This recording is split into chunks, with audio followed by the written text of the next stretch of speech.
Chapter 1234. Seeing that Feng Ling was not afraid at all, and didn't even frown, Feng Mingzhu angrily slammed the steering wheel, abruptly opened the car door, and got out. She rushed up to her and raised her hand to slap her. But Feng Ling casually raised her hand and caught her wrist. Feng Mingzhu struggled hard, but failed to get her wrist out of her hand. She was so angry that her face turned pale. "Miss Feng, isn't the way you greet me a bit too vulgar?" Feng Ling looked at her coldly and swung her hand forward. She let go of Feng Mingzhu's hand, but she staggered back a few steps before she could stand firm. Feng Mingzhu became sober because of the pain in her wrist. She closed her eyes and abruptly raised them to look at Feng Ling. When she planned to come to Feng Ling 2 days ago, she had already thought about how to deal with her. At least, she couldn't be too emotional, and her words must be reasonable, so as to hit her. However, she was blocked outside for several days, and no one went in to inform her. If it weren't for a few newcomers in the base who didn't understand the situation, she might not have been able to see her. If they didn't want anyone to go in or contact with the people inside 11 base, they could really do it in such a way that no one could think of any other way. Fortunately, Feng Ling came out on her own. Seeing her come out, Feng Mingzhu was so angry that she wanted to knock her to death. She knew that she couldn't beat Feng Ling, who came from 11 base. The only weapon she had was a car. There was really no other way but to hit her with the car. Feng Mingzhu was so angry that she wanted to knock her to death. But Feng Ling didn't even dodge, and the coldness in her eyes was close to contempt. She didn't take her seriously at all. Feng Mingzhu took 2 deep breaths, barely stabilized her emotions, and suddenly said, "Do you know why I came to you?" Feng Ling's eyes were indifferent. "Just say it." Feng Ling didn't need to hide at all. This was 11 base. Unless Feng Mingzhu really didn't want to live, if she dared to cause trouble in front of 11 base, she would implicate a lot of people. No matter how impulsive and stupid she was, she wouldn't be so reckless. Feng Mingzhu's expression darkened. She stood in front of her, only to find that even though she was wearing 5-centimeter high heels, she was barely as tall as Feng Ling some time ago. "I accidentally heard about this from my grandmother and mother's conversation." Feng Mingzhu stared into her eyes. "Are you really my younger sister who should have died early?" Feng Ling did not speak or answer. If Feng Mingzhu hadn't gotten the evidence, she wouldn't have sent someone to kill her in the hotel, and she wouldn't have waited outside the base for several days just to see her. Seeing that Feng Ling didn't speak according to her plan, Feng Mingzhu couldn't get anything out of her.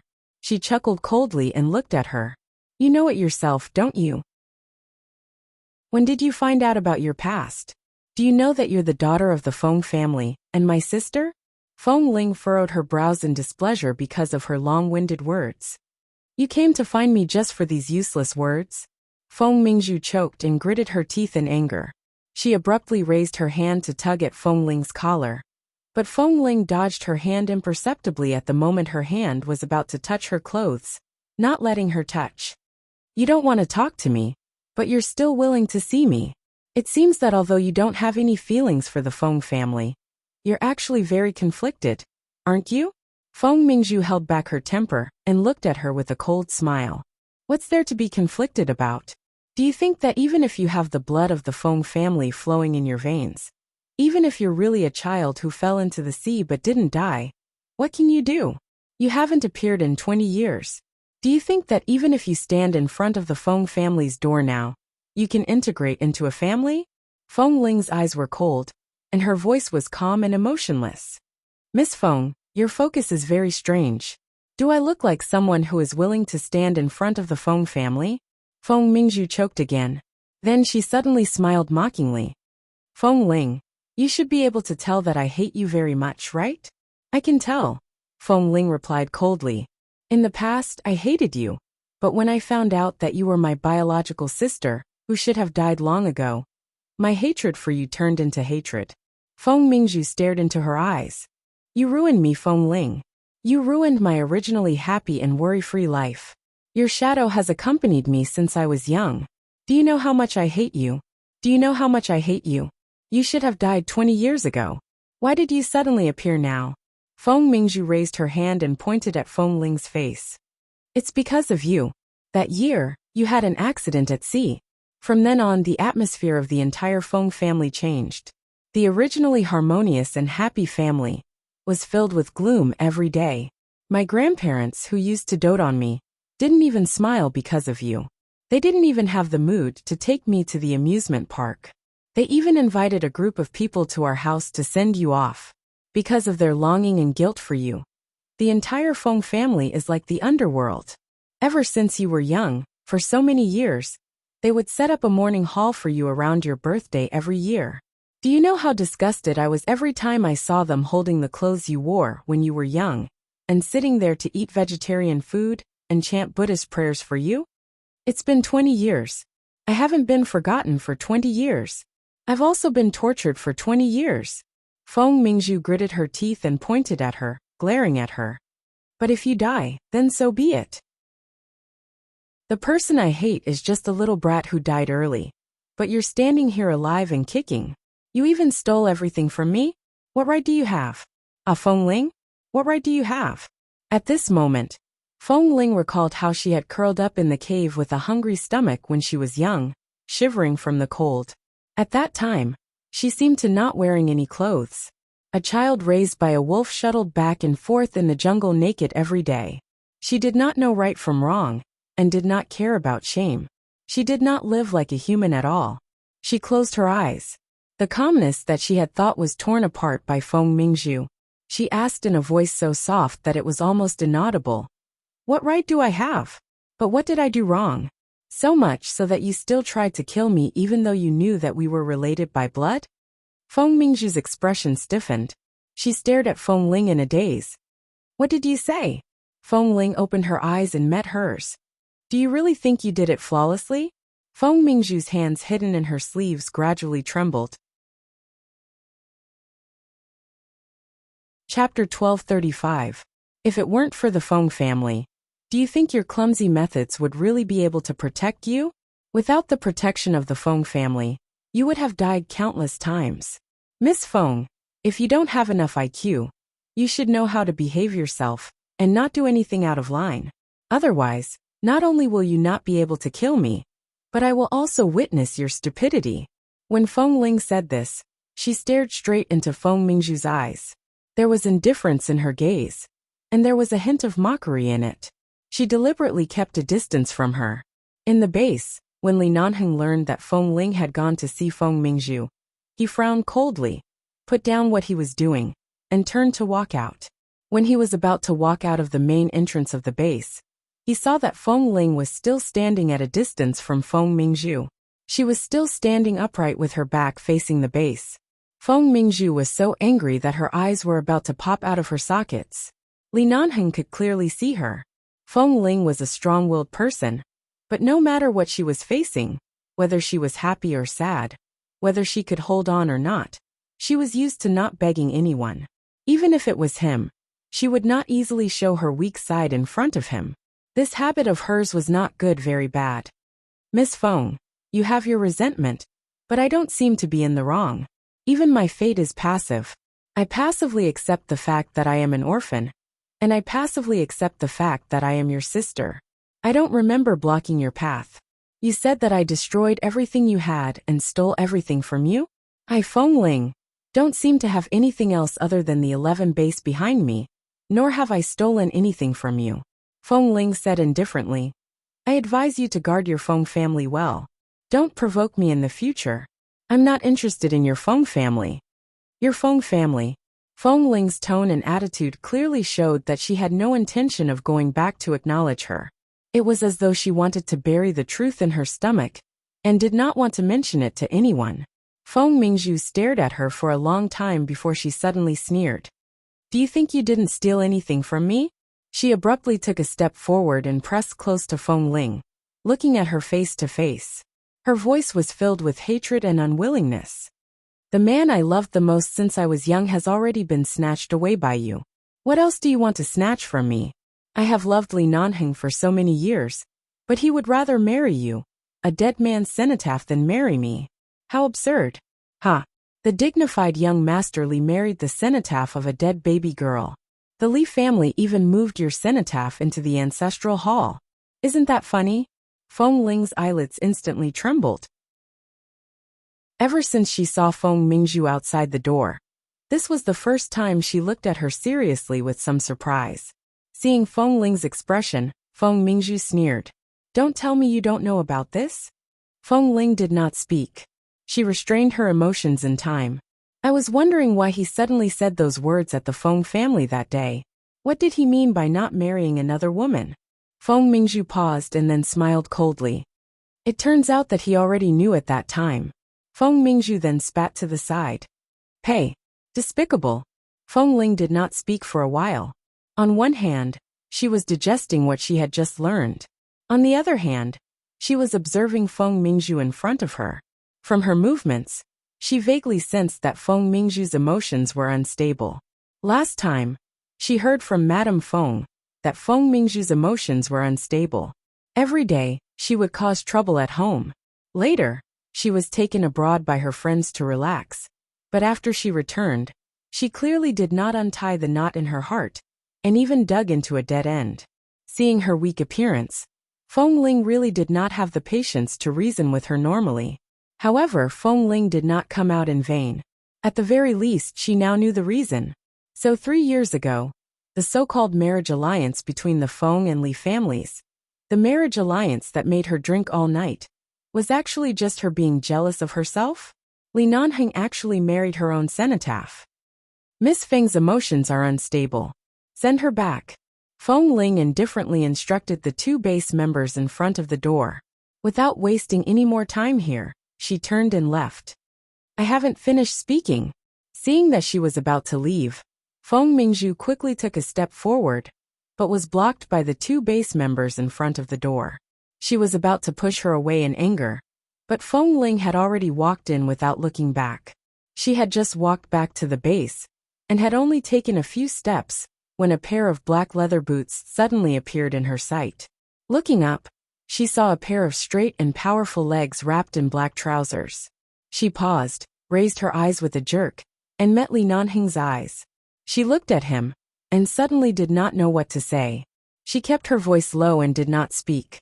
Li Nanheng raised his handsome brows. Where is my little wife going? Feng Ling. In the past, when she heard the words little wife, she only thought that he was shamelessly teasing her. Now, she suddenly realized that he really had a reason to call her that. In an instant, her heart violently beat several times. Then, she thought of how she had been inexplicably jealous for so many years. She felt a little embarrassed. Without saying anything, she was about to walk away. However, the man reached out and pulled her into his arms. He lowered his head to look at her embarrassed expression and laughed. If it was in the past, even if Feng Mingzhu waited outside to die, you wouldn't come out to see her.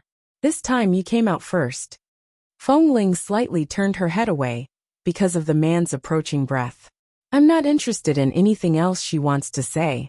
Before I found out about her background, I didn't care about anything else. But in the past few days, I just wanted to know what kind of feelings and thoughts she had to use such a stupid method to deal with me. So I took the time to see her. So, the man's breath brushed against her ear. Seeing her uncomfortable expression, he guessed that she had found out something. But he did not point it out. He only whispered in her ear with a faint smile. What conclusion did you come to? What other conclusion could there be? Feng Mingzhu had grown up in the shadow of a dead sister. The disgust and hatred in her bones were too obvious. She didn't answer, but Li Nanheng clearly saw through her. He raised his hand and patted her shoulder gently. You're of the same bloodline, and grew up in a different environment. That's why there's such a big contrast in personality. You grew up in a wolf cave, so you never asked for much, so happiness comes too easily. Some people don't have to worry about food and clothing. They have everything they want since they were young, but it's just because they want too much. Chapter 1236. Feng Ling was used to keeping silent about her own thoughts, especially the things she did not want to mention, so she did not continue to talk about this matter. After a moment of silence, she suddenly glanced at him and said, So you married a 1-year-old baby cenotaph. What do you say? Li Nanheng raised his brows. Feng Ling also raised her brows coldly. You married my cenotaph? Are you bullying a baby who died early for not being able to speak? Did you get my permission to marry me? Do you mean that I have to propose to you?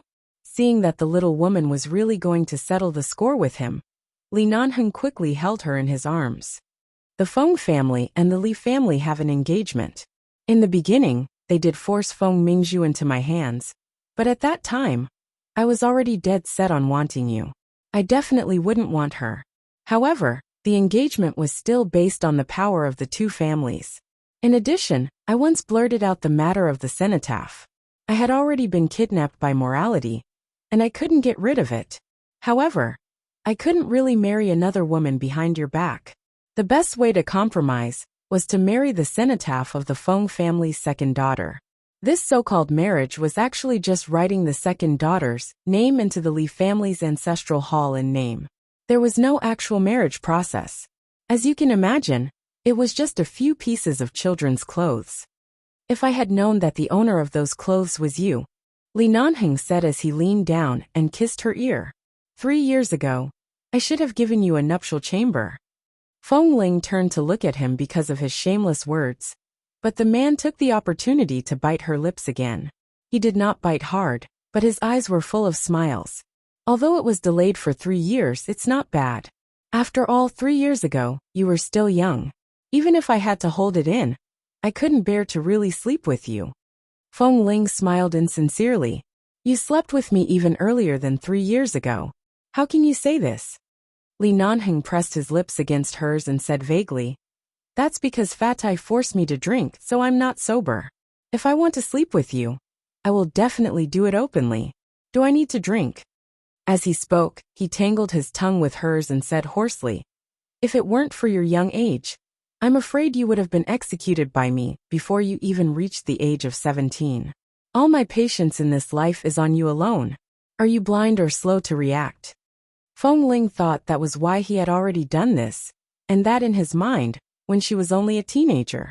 That was why every time she was on the training ground, he would always think of shameless things in his heart. She bit the man, but Li Nanheng smiled and pecked her lips. He touched her head. Little wife, you are my wife. Be gentle.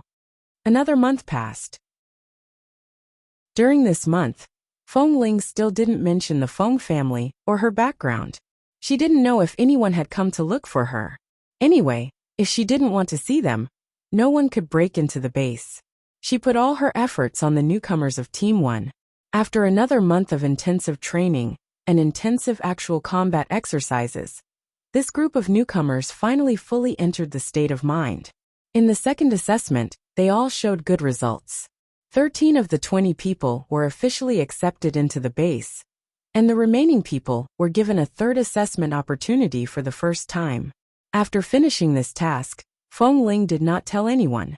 She wrote 2 emails overnight, one to the base hall, and the other to Li Nanheng's email. Then she left the base before dawn. The next day, when Ah Feng received Feng Ling's leave letter in the base hall, he was a little confused. Why did this person suddenly say that she wanted to take a leave of absence for a few months? Furthermore, she left without saying goodbye. Li Nanheng also saw Feng Ling's email the next day. There was only a simple paragraph. Boss, the newcomer training mission has been completed. I need time alone to sort out my life. It's rare for me to go out and relax. Don't worry, I'm in good condition. I just want to take a leave. Don't worry. Feng Ling's sudden disappearance made many people in the base confused. But when everyone was curious, Boss Li didn't say that he was looking for her, nor did he show any displeasure about Feng Ling's disappearance. He was so calm as if Feng Ling didn't leave at all, or as if Feng Ling would come back soon, and there was no need to worry at all. Boss Li did not mention anything, nor did he say that he would send someone out to search for her. So Ah Feng and the others could only give up. 4 months later, in the jungle near Malibu Beach, Los Angeles, in the cave, there were several wolf bones that had been weathered to the point that they could not be seen clearly. It had just rained outside the cave, but the leaves above the jungle were too dense. Even though it was raining heavily, only a few raindrops fell into the jungle. Outside the cave, there was a fresh smell of rain. It was damp, but it was clean and pleasant. It was the kind of cleanliness that couldn't be smelled in the hustle and bustle of the city. It was very warm inside the cave. It was spring and summer, so it wasn't very cold. It was raining outside, but there was a fire inside the cave. There were a few dry branches that were picked up a long time ago, on top of a few charcoal stones. There were also a few pots and pans that had been washed very clean on the side. The water in the pot was boiling. Next to it was a flat stone platform about 2 meters long with a simple bedding. This was Feng Ling's bed. It was still raining outside.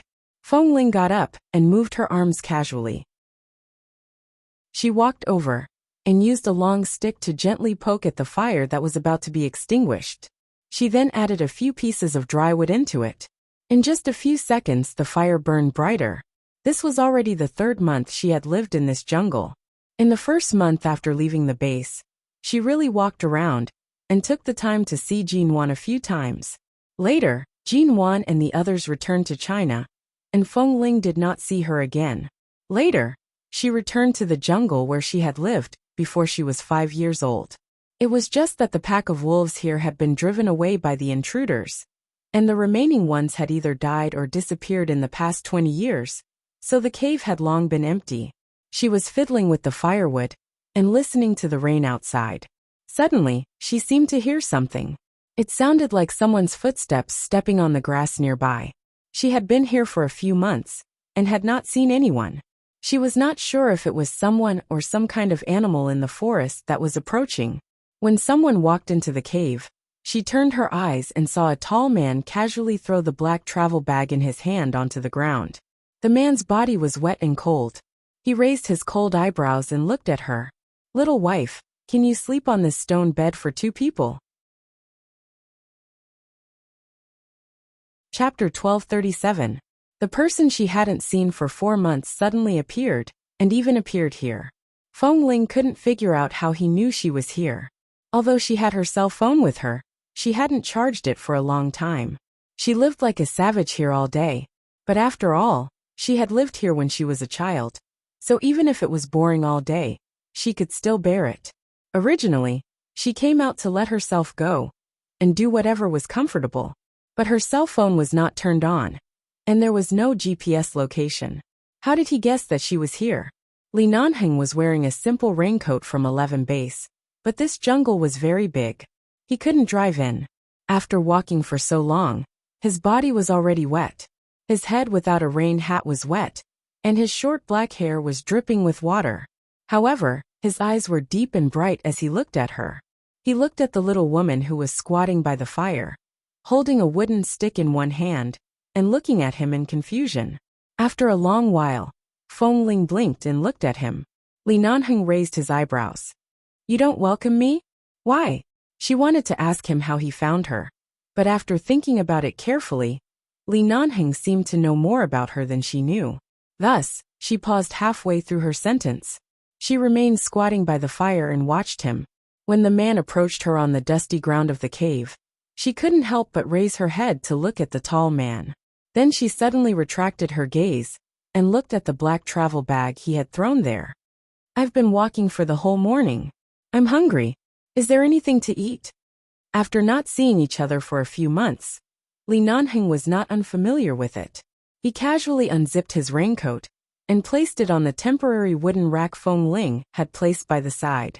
He squatted down like her and reached out to warm himself by the fire, as if he wanted to roast away the moisture on his body.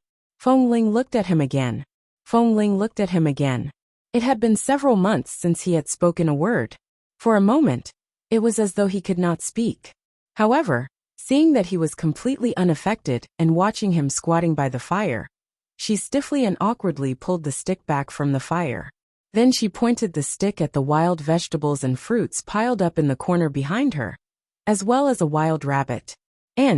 She poked the side again and pointed at the roasted earthworms she had hidden and was reluctant to eat. Looking at those things, Li Nanheng didn't show any signs of discomfort. Instead, he sat on the ground. Sure. They're all good things. You can't even eat roasted earthworms outside. How would these Americans know how high the protein content in earthworms is?" Feng Ling looked at him for a long time and finally found something to say. "Li Nanheng, You left 11 base and came here with a travel bag to eat earthworms with me? Are you crazy? The man raised his hand and confidently fiddled with his short hair that had been drenched by the rain. His voice was low and comfortable. I've waited for 4 months. If I don't go back, I can only accompany you. All right, don't talk so much nonsense. I'm hungry. Hurry up and get me something to eat. As he spoke, he glanced at the fire again. How do you cook with this? Can you control the fire well? Feng Ling was expressionless. I can't say for sure, but at least I haven't starved to death here. What Li Nanheng was most satisfied with was that although she had lived alone in the jungle for several months, she had indeed kept herself fair and clean. She didn't lose any weight, and even seemed to have gained a little weight. However, she had been very thin in the past. This so-called fat was still very thin, but at least the little dimples at the corner of her lips were much more obvious. All right, then do as you see fit. I'll eat whatever you cook. Feng Ling glanced at him again. He was already here. It wasn't right for her to chase him out now. Besides, it was still raining outside. She could only pour the water in the pot into another clean pot by the side, and get up to pick up the wild vegetables to wash. Since Li Nanheng wanted to eat the roasted earthworms first, she would grant him his wish. In fact, this thing was really delicious. When she was young, she had eaten roasted dragonflies and found them delicious. She just didn't know if Li Nanheng could enjoy the delicacy of these insects. When she got up, she looked at the duffel bag he brought and asked, "Are you going to bring me a bunch of barbecue or something to eat like what you did at Rogers Pass?" No. Li Nanheng sat there and continued to warm himself by the fire. He said leisurely, "You insist on going back to the jungle to experience primitive life, and use this method to calm your heart. I can't disrupt your plan. The bag is filled with my clothes and some tools." Tools? What tool? Feng Ling wasn't particularly curious. Without waiting for him to answer, she continued to prepare the food. Li Nanheng didn't answer. He just looked at the cave she lived in, and then at the stone platform that was about 2 meters long and 1 meter wide. It was long enough, but not wide enough. After looking at it for a while, he said, "If 2 people sleep on this stone bed, I'm afraid they can only hug each other to sleep." Feng Ling. She turned her head and glared at him. "Just come over and take a look. I'll go back sooner or later. Do you really want to live here? Why can't you live here? Don't you care about 11 base? Of course, but my wife is here. I can't leave my wife alone. I don't care." After not seeing him for several months, Feng Ling was a little embarrassed. Li Nanheng could tell that even when she got up to leave, she still kept a distance from him. He just smiled but raised his eyebrows because of her words. Feng Ling also realized that she had admitted that she was his wife, so she immediately shut her mouth and didn't speak anymore. When she squatted down to prepare the roasted earthworms, her movements were a little angry. These were the roasted earthworms that she had saved up with great difficulty over the past few months. It was especially difficult to dig them out, and it was more difficult than hunting other wild animals. However, he actually wanted to eat roasted earthworms as soon as he came. He even knew that these things were rich in protein. As expected of the young master of the Li family, he always picked good things. As she busied herself, she felt that this world that belonged to her had suddenly been invaded by a man who had been running amok ever since he entered her life, making her heart restless. Right now she was restless, so she simply found a topic. "I haven't contacted Mrs. Mo recently. I don't know how she is now. She went to England." Feng Ling paused and turned to look at him, as if she didn't understand. Chapter 1238. Take care of yourself first. Li Nanheng didn't say much and only reminded her. Feng Ling paused. Only then did she see that her hand almost touched the pot of boiling water. She quickly raised her hand and thought for a moment. She didn't say anything else and turned to continue working. However, she really didn't expect Jean Wan to go to England. When she was still in contact with Jean Wan, she only knew that she had returned to China with Mr. Mo. She didn't know what happened to Mr. Mo after he woke up in the hospital. He seemed to have mentioned divorce. At that time, Jean Wan was haggard. Feng Ling originally planned to go to High City to accompany her, But Xiaoba and Xia Tian said it was okay. They would accompany Jin Wan and let Feng Ling do what she needed to do in America. If there was no need to go to High City. After confirming that Jin Wan was fine, Feng Ling returned to the jungle. After living here for a few months, she didn't expect Jin Wan to go to England. It seemed that she should find time to charge her phone and ask High City what was going on. She was busy making food for Li Nanheng. After roasting by the fire for a while, the man stood up, walked a few steps in her small cave, walked to her stone bed, and touched the thin, simple bedding on it. The height of this cave was not suitable for him. In the past, when the wolves lived here, no matter how tall they were, they wouldn't be as tall as a human, especially not as tall as Li Nanheng. Although the space was large enough, compared to the houses in the city, this cave was at least 60 square meters in size. However, the height was a little low, so when the man stood up and walked in, it was even lower. He needed to lower his head slightly when he entered. Seeing that Li Nanheng was only sizing up everything in her cave, Feng Ling didn't say much. Anyway, she didn't have anything else. Leaning against the stone bed, there was a duffel bag near the inner side. It was her own, and there were only a few pieces of clothes in it. Recently, her clothes had been washed in a clear stream in the nearby jungle. She usually washed and bathed there. After all, there was no one here, and she wasn't afraid of being seen. When she was young, she had been there. Now she occasionally went to the clear stream to wash clothes and throw stones. She felt that it was quite interesting. However, Li Nanheng probably couldn't understand this kind of interesting point. After all, these were all tricks she played before she was 5 years old. It was very childish. After she finished roasting the earthworms, she turned around and saw that the man was already sitting on her stone bed. At the same time, he was looking at her. She turned her head and looked at him. If you're tired, rest for a while. I don't have any staple food here. If you need it, I'll think of something. No, it's all the same. Don't. I just ate these things when I was young, so I'm still used to them now. It's enough to taste the freshness. I'm not used to it. As Feng Ling spoke, she rummaged through a small bag by the side and found a bag of noodles. This kind of noodles had been stored for a long time and generally wouldn't go bad. It would become soft when boiled in water. She took it out and put it into the pot to cook as she said. Thankfully, I brought some salt and seasonings when I came in. Otherwise, I probably wouldn't be able to eat it. Li Nanheng looked at her expression as she squatted by the fire to cook seriously and chuckled. If you can eat it, I can eat it. Feng Ling glanced at him. Before I was 5, I could still eat those tasteless things. But after so many years outside, my taste buds have long become normal. So when I came back, I specially brought some seasonings. Otherwise, if it really has no taste, I won't be used to it. Li Nanheng raised his eyebrows and did not say anything more. He just looked at her with a smile. After not seeing her for several months, he finally saw her again. It was as though he didn't need her to do anything at all. He just needed to watch her hugging her knees and squatting there for hundreds of hours. Feng Ling could feel Li Nanheng's gaze. She slightly turned her face away to avoid looking at him, picked up a small wooden stick, and gently poked it a few times in the fire.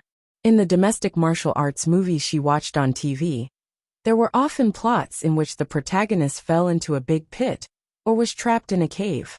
It was also very common to set up a fire in a cave, but in fact, if she really cooked on the fire, the smoke would be very big and fill the entire cave. Feng Ling was afraid of choking Li Nanheng, so when the smoke rose, she quickly picked up the fan and kept fanning the fire toward the entrance of the cave. Watching her meticulous movements, Li Nanheng watched for a while and walked over. While Feng Ling was still fanning the smoke, he suddenly hugged her from behind. Feng Ling's body froze because of the man who suddenly hugged her from behind, and she almost dropped the fan in her hand. When the man hugged her, he bent down and breathed on the sensitive part of her neck. She subconsciously shrank her neck, looked at the fire under her feet, and hurriedly said, "I'll fan it. Otherwise, the cave will be full of smoke.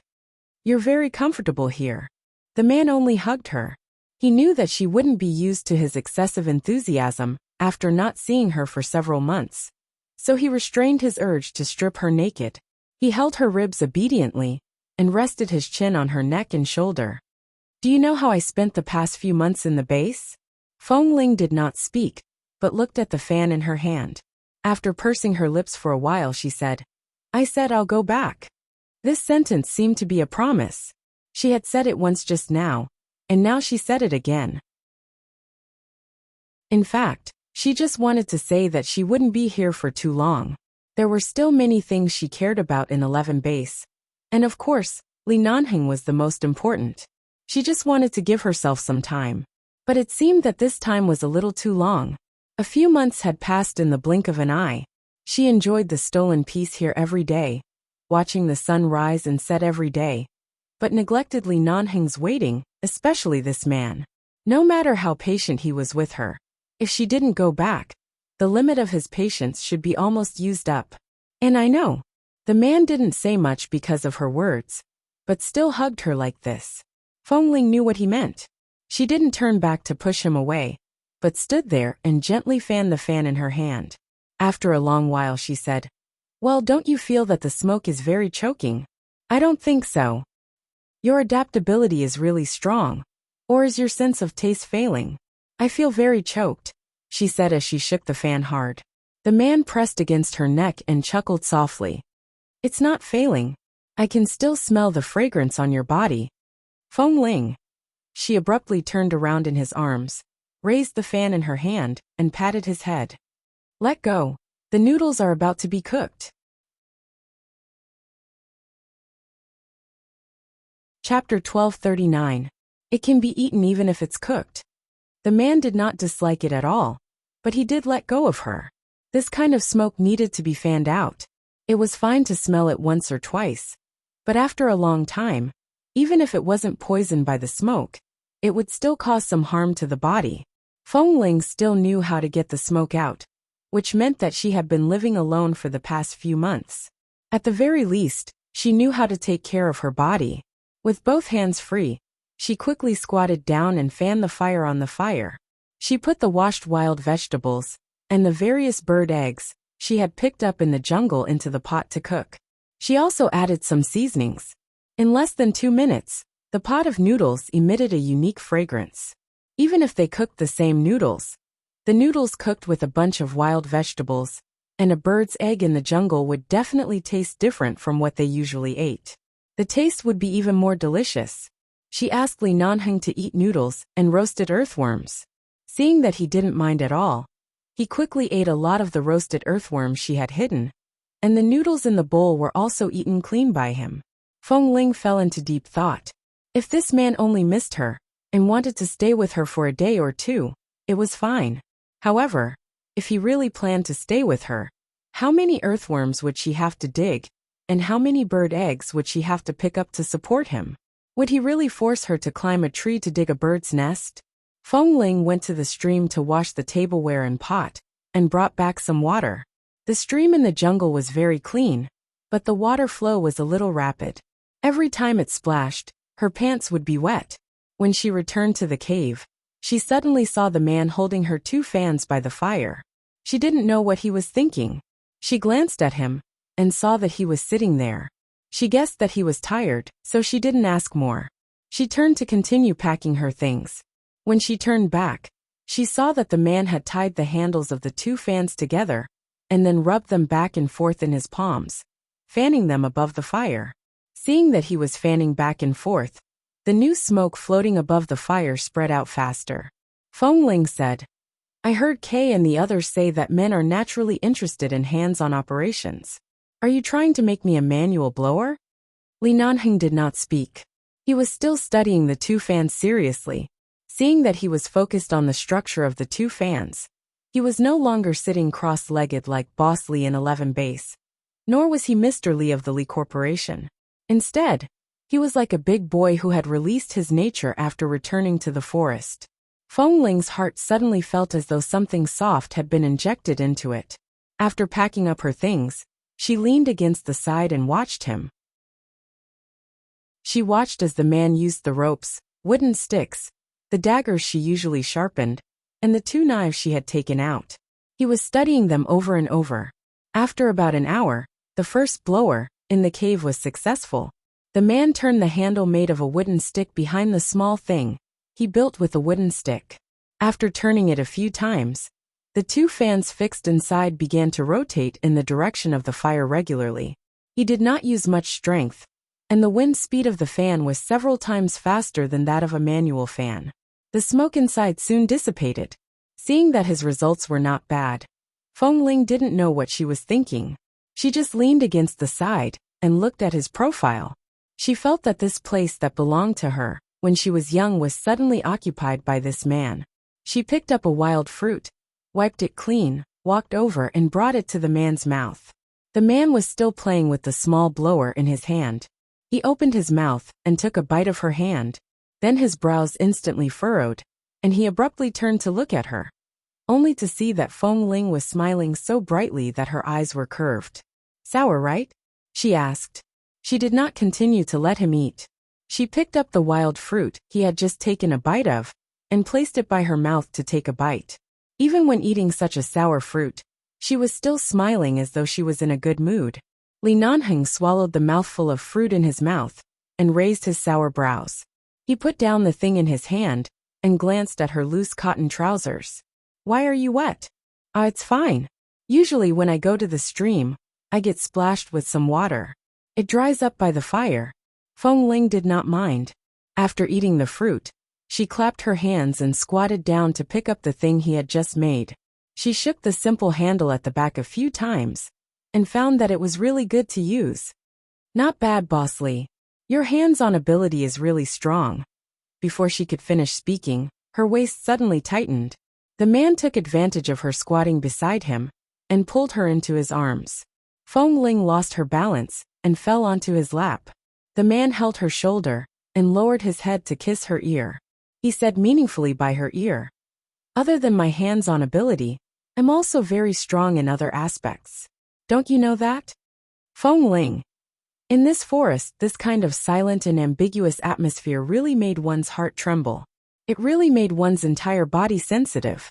She quickly got up from his arms and squatted back to his side. She calmly fiddled with the newly made Li-style manual blower. Seeing her stern expression, Li Nanheng chuckled and raised his hand. His slender fingers combed the hair by her cheek. Looking at her hair that had grown so long that it was almost close to her neck, because she had not gone out to trim it in time in the past few months, he asked with a smile, "Shy again?" Feng Ling's face was slightly itchy. She raised her hand and slapped his hand away. "Stop fooling around."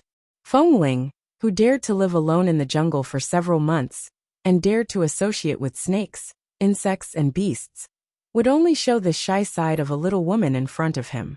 Li Nanheng smiled because of her "stop fooling around." He raised his hand and pressed the top of her soft hair, as if coaxing a child. 11 Bases Goddess of War, Feng Ling, is so thin-skinned. Who would believe it? Feng Ling raised her hand to push his hand away, and quickly combed her messy hair back. She then picked up the wooden stick on the ground and poked at the fire in front of her. She was still wondering when this man planned to leave. If she couldn't, she would take advantage of the rain outside to find something to eat. "When are you leaving?" Thinking of this, she asked directly. There was a crackling sound on the fire. Li Nanheng watched her unconsciously poking back and forth. His lips curved slightly, and he reached out to hold her hand that was still holding the wooden stick. "You still want to chase me away? Do you think my skin is as thin as yours? Since I'm already here, how can I leave? Unless you go back from today onwards, this cave belongs to the Li family. Li era, dads please vote."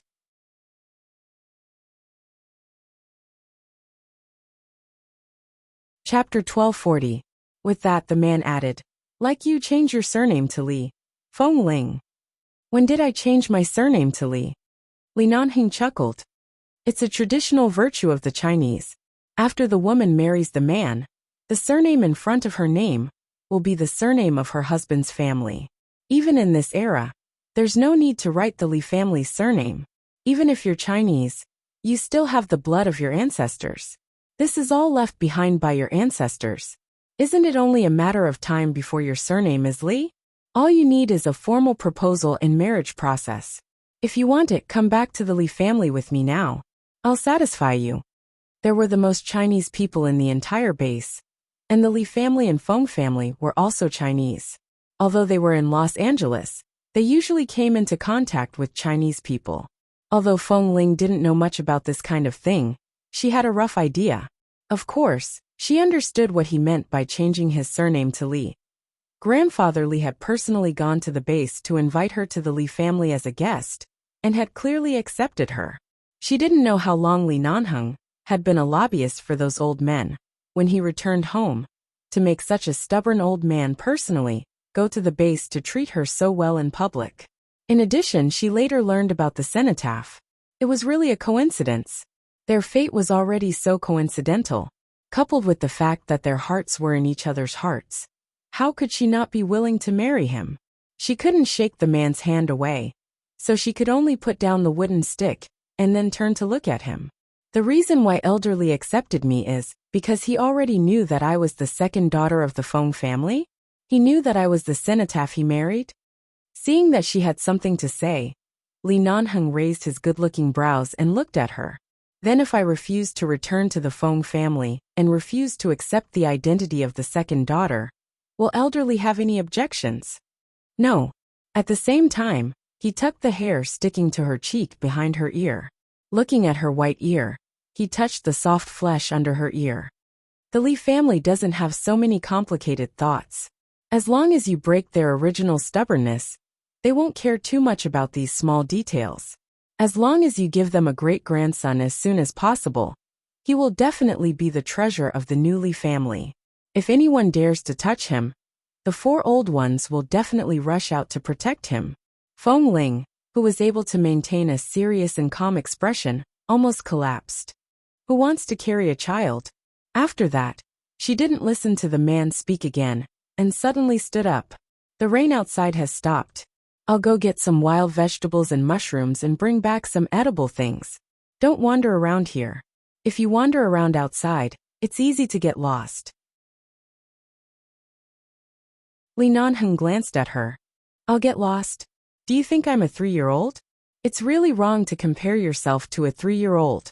When I was 3 years old, I wouldn't get lost here. Feng Ling muttered again, and then found that she didn't know what she was talking about.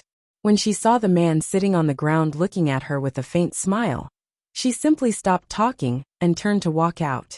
The jungle was very fresh after the rain. Occasionally, there would be some rainwater falling from the top of the dense jungle.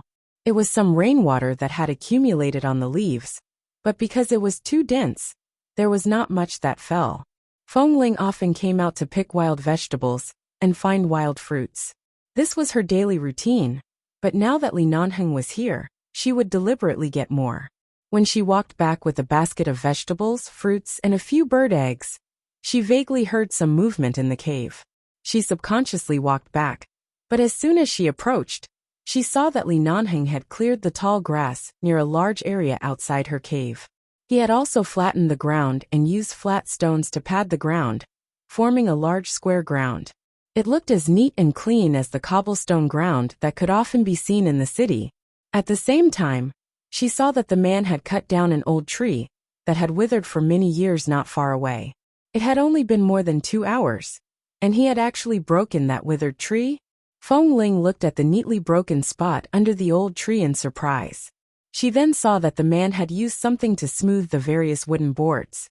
She saw that he had piled the wooden boards by the side, and was busy stacking the stones by the side. She seemed to understand something and rushed over. You're not going to help me build a house, are you? The man had been busy for a long time, and his black t-shirt was soaked with sweat. Hearing that she had come back, he simply glanced at the things in the basket in her hand, and then at her. It's not a big project to build a wooden house in such a place. As expected, he was really going to build a house for her. Looking at the large stones that he was embedding into the ground, she realized that he was making a simple foundation. This place was against the mountain wall, and there was usually not much wind, so as long as the foundation was solid, it would be fine. There was no lack of soil, stones, and wood in this kind of place. However, Feng Ling was curious about how Li Nanheng had broken the tree so quickly. She didn't hear any sound of cutting trees, and it seemed that he had made a lot of wooden boards. Although this amount of wooden boards was definitely not enough in such a short period of time. This speed was already very fast.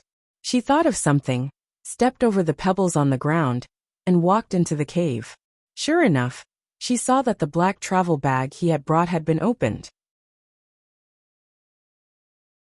There were all kinds of tools inside, even the strong and sharp sharpening knives used to polish stones.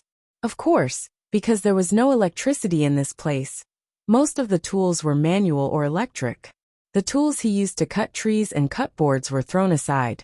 It turned out that these were the tools he was talking about. He actually brought a bunch of tools that could help her build a house in this jungle.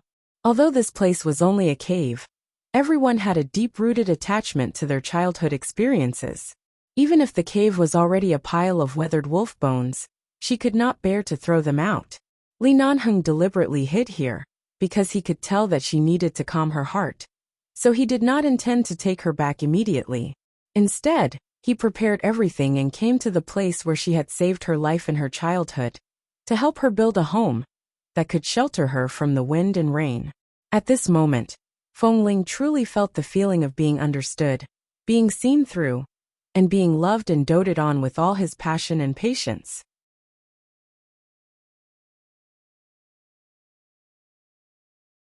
Chapter 1241. It seemed that the heavens were not particularly cruel to her fate. Even though she fell into the ocean when she was 1 year old, even though she was a little wolf girl and had to disguise as a man to survive, even though her life was very hard, fate gave her a Li Nanheng who could smooth over all her past experiences. She looked at the tools on the ground and listened to the man patiently building the stones outside.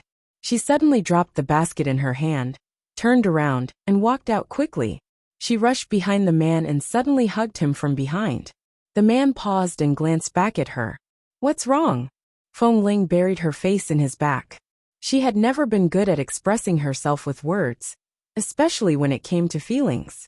When she knew that she really liked him, she chose not to be so passive and would respond to him. She would try her best to learn to cooperate and not hurt his heart.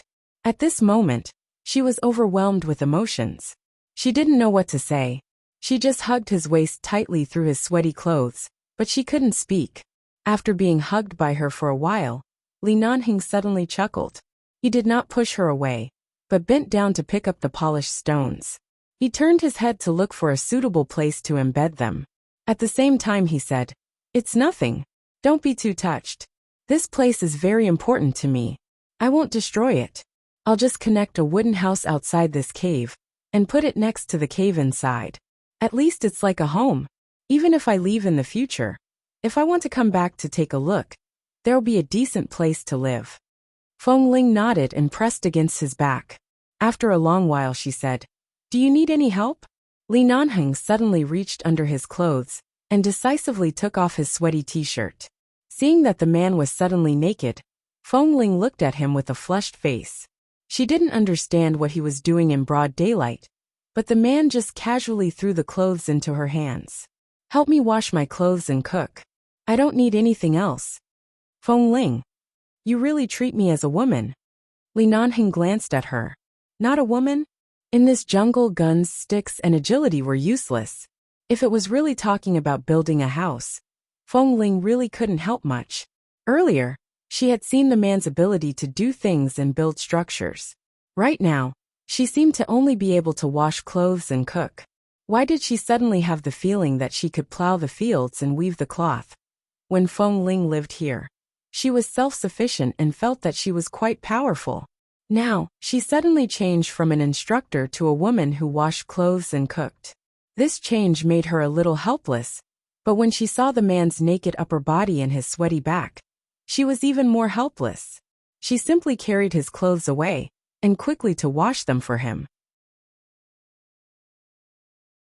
The smell of the man's sweat was not unpleasant at all. The clothes still carried his unique scent and a faint smell of tobacco. However, Feng Ling knew that Li Nanheng was a germaphobe, so she carefully washed him and hung him on the drying rack that she had temporarily set up with some long wooden sticks in the cave. After all, a house was a big project. No matter how fast she was and how many tools she had, it was impossible to build it in a day. After the stones and foundation outside the cave were laid, the sky was already dark. Li Nanheng went to the stream to take a shower. After showering, he came back refreshed and relaxed. He was wearing the clothes in his travel bag. They were all simple and loose clothes. If she hadn't seen those tools, Feng Ling would have thought that he had come to the jungle for a vacation. She had already showered and was sitting in the cave to make food.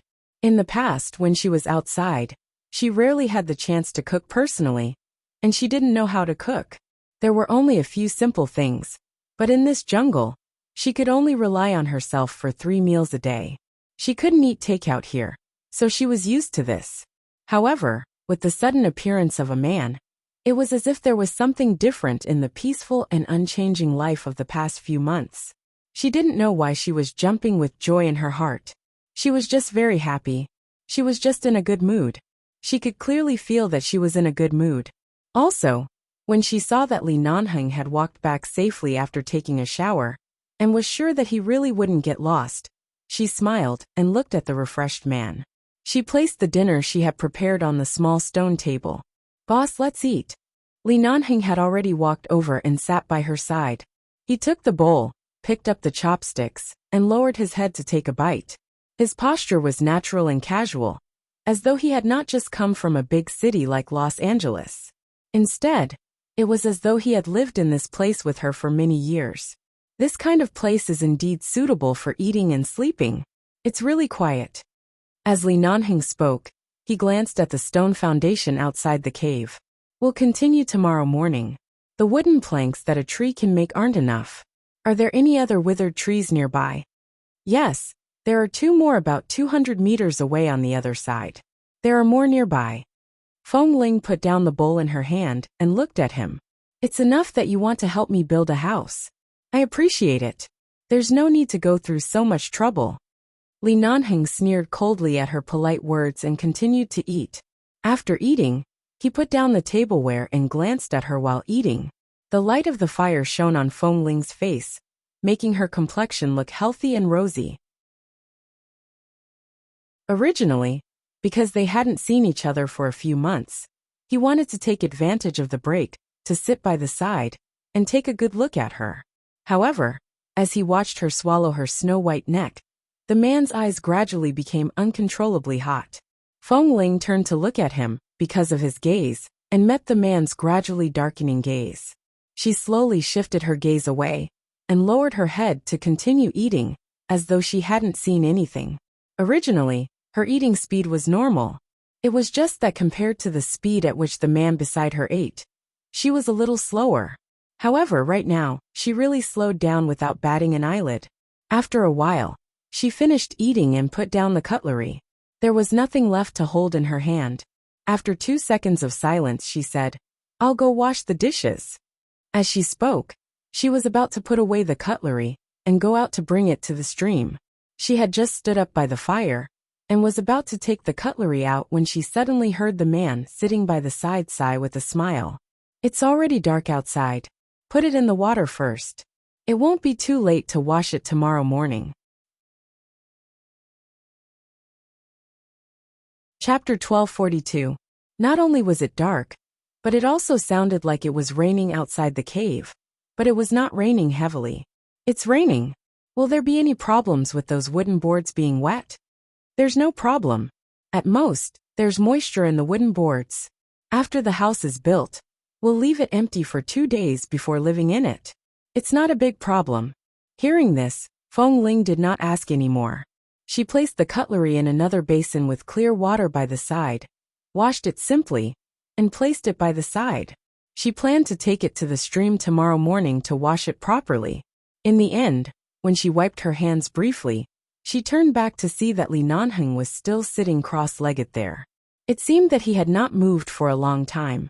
He was just looking at her, his eyes never leaving her. Feng Ling had seen Li Nanheng many times. She had also seen many different gazes that belonged to him. However, it seemed that every time she saw his gaze, her body would soften. She put away her armor and wanted to take the initiative to approach him. She wanted to hug him with her passion, But she was not good at expressing herself, so every time she almost collapsed under his gaze, she would subconsciously want to divert her attention.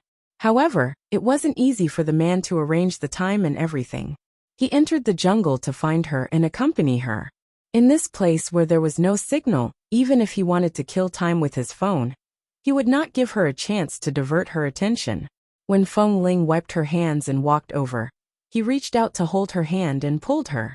Feng Ling was originally a little on guard and stood steadily. She subconsciously wanted to struggle back, but the man only held her and raised his cold and handsome brows at her. There was a faint smile in his eyes. She paused and relaxed her struggle. However, in this moment of hesitation, the man increased his strength and pulled her over into his arms. Feng Ling hit him hard in his arms and sat on his thigh. The man's lips rubbed against her hairline and he whispered in her ear, "Why are you hiding, Feng Ling?" "I didn't dodge." At the same time, she turned to look at him, but at this moment, the man planted a kiss between her brows, and then slowly moved down, landing on her eyelids. "I don't know how I survived these past few months. It's good. I'm enjoying a peaceful and happy life outside alone. I said that I would go back soon, but in the end, I haven't been seen for 4 months. I've changed from the mighty boss of 11 base to a wife-waiting stone. If it weren't for the fact that I'm so pitiful, do you think Ah Feng and the others would let me leave the base to look for my wife so easily?" Feng Ling pondered and felt that the reason why Li Nanheng was allowed to take a leave was definitely fake. With Ah Feng's personality, how could he do everything for the Li family and the base so easily? He must have used some other method, but no matter what method he used, he had indeed found this place. She leaned against his arms and did not move. She gently rubbed her head against his shoulder. "I'm sorry. I've been living here for the past few months, and I've almost forgotten the time. I only realized that I've been gone for 4 months. Your apology is too insincere. I don't accept it." The man's tone was indifferent, but he did not let go of her hand. Feng Ling realized that this man was actually being arrogant. She immediately raised her eyes to glance at him, only to see that the man was looking down at her. Knowing that he was digging a pit for her to jump into, Feng Ling pretended not to know. "Then what do you want?" "What do I want?" The man hugged her waist tightly and pressed her against his chest as if hinting. At the same time, he lowered his head and pressed his forehead against hers. His warm breath pressed against her lips. "I want everything. I want this and that. Are you willing? When have you ever cooperated obediently?" Feng Ling blinked and did not speak. The man raised his hand to stroke the back of her head and looked deeply into her clear eyes. He was about to kiss her when she subconsciously shrank her neck back. He did not give her a chance to dodge and decisively pressed the back of her head. In the end, Feng Ling's lips hit his heavily. The man accepted it with a smile and sucked her soft lips. The kiss was relatively calm.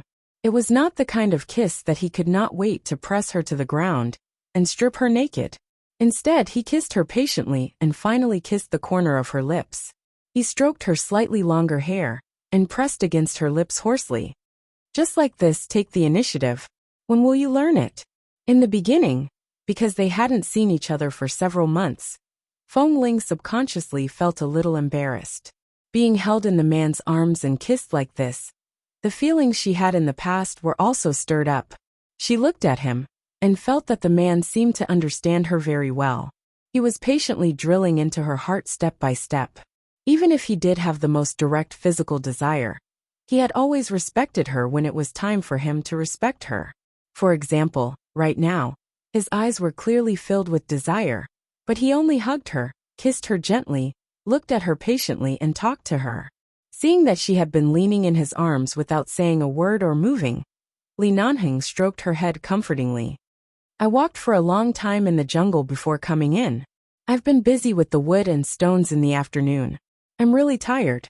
Let's sleep." But it's indeed a bit difficult for 2 people to sleep on this stone bed. When the house is built, I'll think of a way to get a bed. With that, he signaled her to lie down on the stone bed with his eyes. "Sleep on it.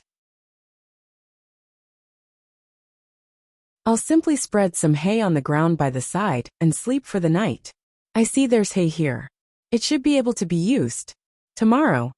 Before he could finish speaking, Feng Ling, who had been obedient in his arms, suddenly raised her eyes to look at him. Her eyes were bright, and he couldn't tell what she was thinking. Just as Li Nanheng paused for a second because of her gaze, she suddenly raised her hands and wrapped them around his neck. She raised her head and kissed him. First she kissed the man's firm and handsome chin, then she moved up and kissed his face. Then she moved to his lips and kissed him without hesitation. After all, she had been kissed by him so many times. No matter what, she had learned some tricks. She carefully used the tip of her tongue to pry open his lips. She felt the man's entire body tremble. The moment his gaze darkened, she hugged his neck tightly and refused to let go. It was as though she had experienced something new. She carefully used the tip of her tongue to gently lick the soft outline of his lips twice. Begging for monthly tickets.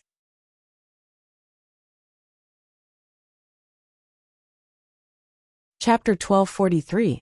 Although he said that he wanted Feng Ling to take the initiative, once she really took the initiative, even if it was just a kiss, even if it was just a simple tease, it could make the blood of the man who had been maintaining his rationality boil. In the mountains and forests, in the empty cave, there were occasional cries of unknown birds and beasts several miles away. The aura of nature surrounded the vicinity, and there was only a man and a woman hugging each other.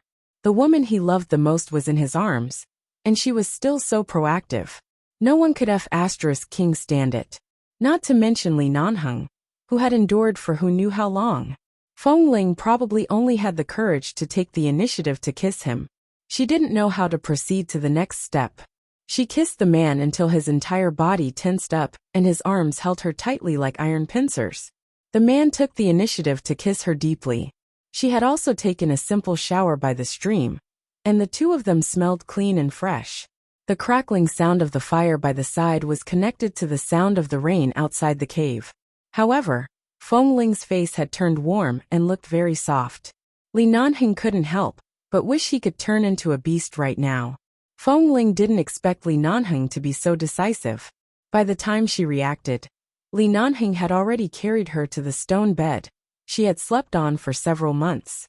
Although there was a simple layer of bedding on it, there was also hay under the bedding, so it wasn't very hard. When her clothes were almost torn by the man, she quickly raised her hand and said, "Don't, I only brought a few clothes. If I break them, I won't be able to wear them." The man's hands stopped moving, but he switched to other methods of attack. He let go of the buttons on her clothes and turned to kiss her neck passionately. He kissed her until her whole body was numb, and she couldn't stop trembling from the arousal. It wasn't until she unbuttoned the first two buttons of her shirt that the man took the opportunity to strip her clothes off. In an instant, she was completely exposed to the air from one shoulder to the back. He looked at her fair shoulder and kissed it. Feng Ling tilted her head slightly. Her eyes were red from the stimulation brought by the man. Her mind kept replaying the scene of herself curled up in this cave when she was 5 years old. At that time, no matter if she was cold or hungry, she could only stay here, waiting for the wolves to come back, or holding her growling stomach in a daze. Time had changed.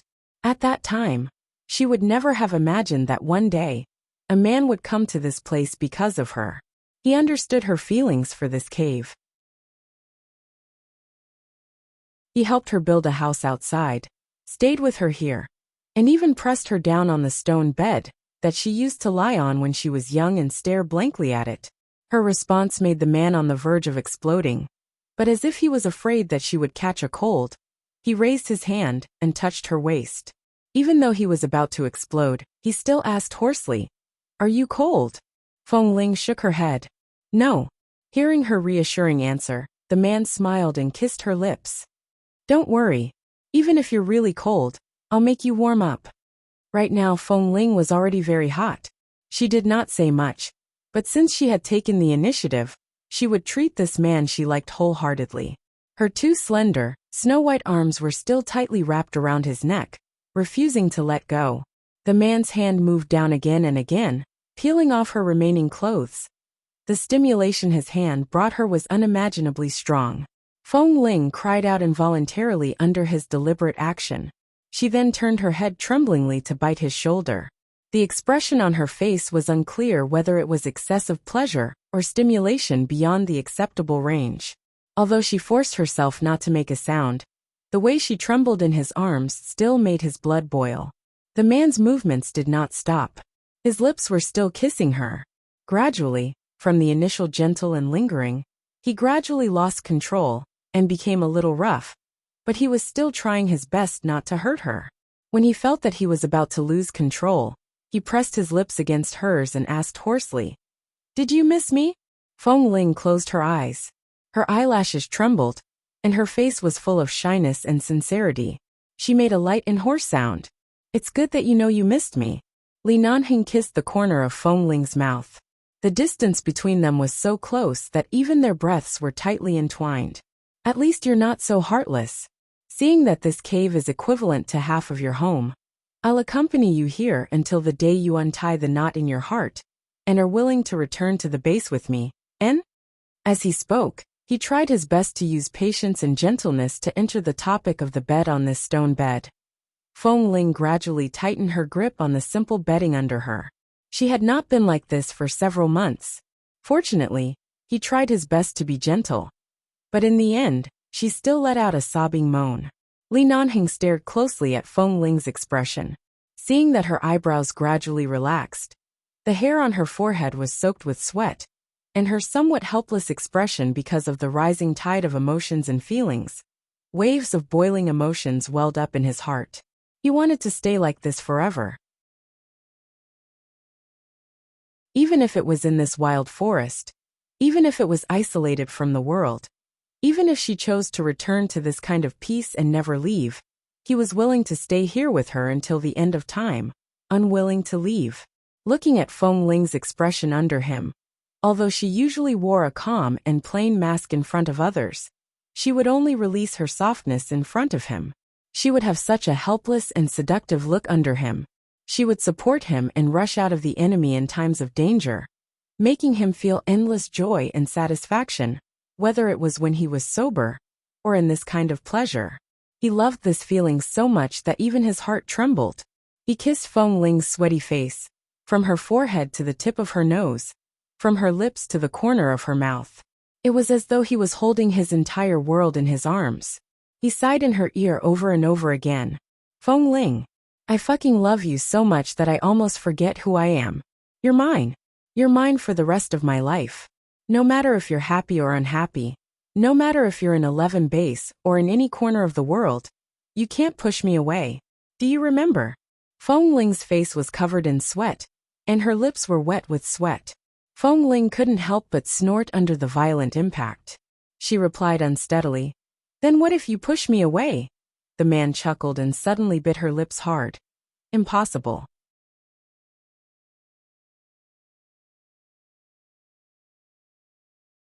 Chapter 1244. Even if you put a knife to my neck, I won't let you go. How can I push you away? Li Nanheng tightened his movements as though he was punishing her. Feng Ling's entire body trembled. It was as though a small electric current had passed through her entire body. Her entire body tensed up to the limit. Gently, gently, she tried her best to suppress her voice. You don't." She couldn't hold it in any longer, and her voice turned into a sobbing tone. When the man temporarily ended, but did not intend to completely end it, Feng Ling recalled that the man had taken the initiative. She remembered that he had been rushing on the road today and had been busy outside, yet he still had such astonishing stamina. She was really impressed. Even though her entire body was numb and sore, and she did not want to move, she still turned over beside the man, her eyes hazy from the tears. Li Nanheng turned to look at her. He had not had enough. He only planned to continue after resting for a few minutes. But when he saw the little woman in his arms and her flushed face, he was so seduced by her gaze that he did not even want to rest for a few minutes. He wanted to continue like this, so he smiled and kissed her cheek. "You make me feel like a hooligan who bullies the weak."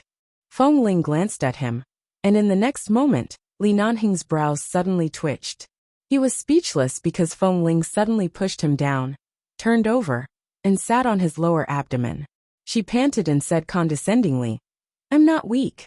Li Nanheng stared at her in shock. as though he wanted to confirm if Feng Ling, who had learned to take the initiative today, was really her. However, Feng Ling did not give him time to be shocked. She immediately moved back until she found the right position. She looked at him with bright eyes, clearly wanting to prove that she was not weak. She pressed down on him forcefully. She sat down. Everything that night was too crazy. Time seemed to pass especially quickly. By the time the two of them were exhausted and sleepy, the sky outside the jungle had already revealed the light of dawn. After an entire night of rain, there was still some cold air outside. If she went to Qingxi to take a bath at this time, she would definitely catch a cold. The two of them were indeed too tired to move. They couldn't even be bothered to wash up. He bit Feng Ling's ear and asked in a muffled voice, "Shall we shower together after we wake up?" Feng Ling did not answer. She was so tired that she had fallen asleep. In this jungle, there was no need to wake up early for morning training. There was no need to face the rules of time that one had to abide by outside. They could wake up whenever they wanted. The two of them fell asleep in each other's arms. Feng Ling was so tired that she tilted her head in his arms. In the end, Li Nanheng did not sleep on the hay on the ground. Although the stone bed was not wide enough, he could still sleep if he hugged her tightly. He was happy to sleep with her in his arms.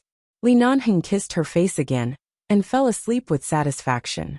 For 4 consecutive days, except for being forcefully dragged back to the cave by Feng Ling at night to rest, Li Nanheng barely rested during the day. He had been busy cutting down withered trees and making wooden planks to build the house. 4 days later, the house had already taken shape. The roof had also been built, and several layers of wooden planks had been placed, mainly to prevent rain from leaking. Feng Ling also helped out in the past few days. She couldn't build the house, but she paved the ground between the house and the cave with stones. She then went to the jungle to dig some mud and mixed the stones with the soil to continue leveling. In the end, when the stones and soil were dry, the ground was like a floor made of pebbles. It was very flat and beautiful, and it gave off a very natural feeling. Feng Ling pulled a long line in the cave behind the house to dry the clothes. Previously, it was just a simple wooden rack. Now she had more space to dry the clothes and place things. Li Nanheng's ability to survive in the wild was really strong. He even used the remaining yellow soil and cut flat stones she dug to build a stove in the cave. This way, when she cooked in the future, she didn't have to use the simple method of roasting on the fire. Instead, she could use the stove to cook. This was more convenient, and there wouldn't be so much smoke. In the past, Feng Ling only wanted to return to this place to live alone and have some peace and quiet. She had never thought of building a house or doing these things here. Li Nanheng's arrival had made a qualitative leap in her life here. The two of them personally built a home with bricks and wood, filling Feng Ling's heart with bricks and wood. Feng Ling stood outside the house and saw that Li Nanheng was reinforcing the windows. She looked at him and said, "You've made this place so good. Even if I want to leave now, I can't bear to leave. What should I do?" Li Nanheng's hands did not stop. He continued to fix the wooden planks on the window and replied, "I'll stay with you as long as you want. Even if I go out in the future, I can accompany you back when I miss this place. You can't bear to part with this place, but can you bear to part with me?" For several days, they lived together from morning to night. They worked together during the day and slept together at night. There was no one else staring at them, and there was no need to be afraid of being shy. Feng Ling also no longer hid her feelings. She directly answered with a smile, "I can't bear to part with you." "That's right." The man nailed the wooden planks to the window frame and patiently hammered the nails as he said, "Wherever I am, that's your home. We can build a house here, and we can also have our own place outside. You can live wherever you like. The important thing is that as long as I'm here, you won't be without a home, understand?" A person who had never had a home since she was young watched her own home being built with her own eyes. She heard a man say that wherever he was, that was where her home was. What could be more satisfying than this? After another day, Li Nanheng went to chop trees and cut wooden planks again. Feng Ling helped by the side and asked, "What are you going to do this time? Isn't the house already done?" "Bed," Li Nanheng said concisely. Feng Ling's gaze abruptly fell on the wooden planks in his hand, and the wooden planks piled by his feet. Seeing these wooden planks, she knew that he was going to make a very, very big bed. She couldn't help but laugh. I thought you enjoyed hugging me to sleep on the stone bed every day. Yes, I do enjoy it. But it's not a long-term solution. Li Nanheng blew on the freshly cut wooden planks in his hand and said mildly, that stone is 2 meters long, more than 1 meter wide, and it's not low. No matter how good my physical strength is, I'm not an immortal.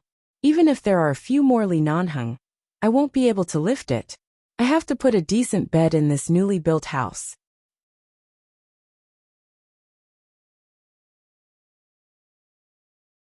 Chapter 1245. Feng Ling nodded, and felt that what he said made sense. At the same time she asked, then what should I do now? There are still a few hours before lunch. There's no need for me to boil water and cook now. Teach me how to use these tools. I'll help you, okay? Li Nanheng stopped his movements and glanced at her. He saw that Feng Ling was sitting on the small stool made of a few remaining pieces of wood, and looking at him with one hand holding her chin. He sighed with a smile. I don't need your help. If you really have nothing to do, why don't you dance for me? Feng Ling. The man raised his eyebrows. Why are you looking at me like this? Feng Ling put down her hand and said with a stern face, I don't know how to dance. He smiled. Oh yes, you really don't know. Feng Ling. Then why don't you do a set of boxing, or those basic close combat moves from the base? It looks good when you link them together. Why don't you do it for me? No. You know how to do this. Why don't you do it? You taught me. In front of you. This is called showing off in front of an expert. If I do something wrong, you'll scold me. I won't do it. Li Nanheng was amused. I only scolded you when you first came to the base. At that time, your physical strength was indeed inferior to others, and some of your basic movements were not standard. Do you still hold a grudge against me after I taught you a few lessons? I'm telling the truth. You used to scold me a lot. Feng Ling rolled her eyes at him. Li Nanheng chuckled. He liked how she was less and less able to hide her emotions. Then what should I do? I can't bear this grudge for a lifetime. Why don't I stay down for the next few nights? So that you can suppress my arrogance? Feng Ling ignored him. She didn't know how to build a house or a bed, but she could make some small stools. She walked over and picked up a few pieces of wood that had been cut off. She found a few pieces that were relatively neat, as though she had found a treasure. She quickly took them to the side and put them together to make some small stools or other simple things. Seeing that she had clearly begun to like making small things in the past few days, and then looking at her carefully studying a few wooden boards, Li Nanheng smiled faintly and continued to do the unfinished work at hand. The amount of work needed to build a bed was definitely not as huge as building a house. The house had to pay attention to all kinds of details, such as waterproof and rainproof. There were also layers of boards inside and outside the house to block the wooden cracks and other auxiliary things. As for the bed, it was relatively faster as long as it was firm and sturdy. After Li Nanheng finished building the bed, he placed it in a suitable position against the wall in the room. Then he noticed that the room probably lacked a set of tables and chairs for eating. This was more or less enough. There was no hurry. Recently, Feng Ling also wanted to make some small things. He could slowly teach her how to make them and accompany her. This way, she could also find some interest. The two of them had lived in the city for many years. In such a quiet life in the jungle where they didn't even need to turn on their phones, they didn't feel bored at all. In fact, they felt that this kind of life was so peaceful that they could let go of all the grudges outside. Feng Ling calmed down and did not mind much about the Feng family and Feng Mingzhu. After all, in the past 20 years, she hadn't had any contact with the Feng family. It seemed that she had nothing to do with that family, except for a blood relationship. Although Feng Mingzhu was extremely selfish and narrow-minded, the elders of the Feng family were not heartless people. In this way, Feng Ling did not have too many complaints, dissatisfaction, or hatred, nor did she have any feelings of being touched or thinking about. If she left the jungle one day and returned to the outside world, Feng Ling would go to the Feng family to take a look. If the Feng family insisted, she would go to the Feng family to take a look and personally remove her mourning haul. She would tell them that she was still alive, and thank them for giving birth to her. She would return to the Feng family, but she would only acknowledge them. She would not stay in the Feng family. She would still be the same Feng Ling. If the Feng family chose to be quiet and not disturb her, she would remain silent and not reveal the truth.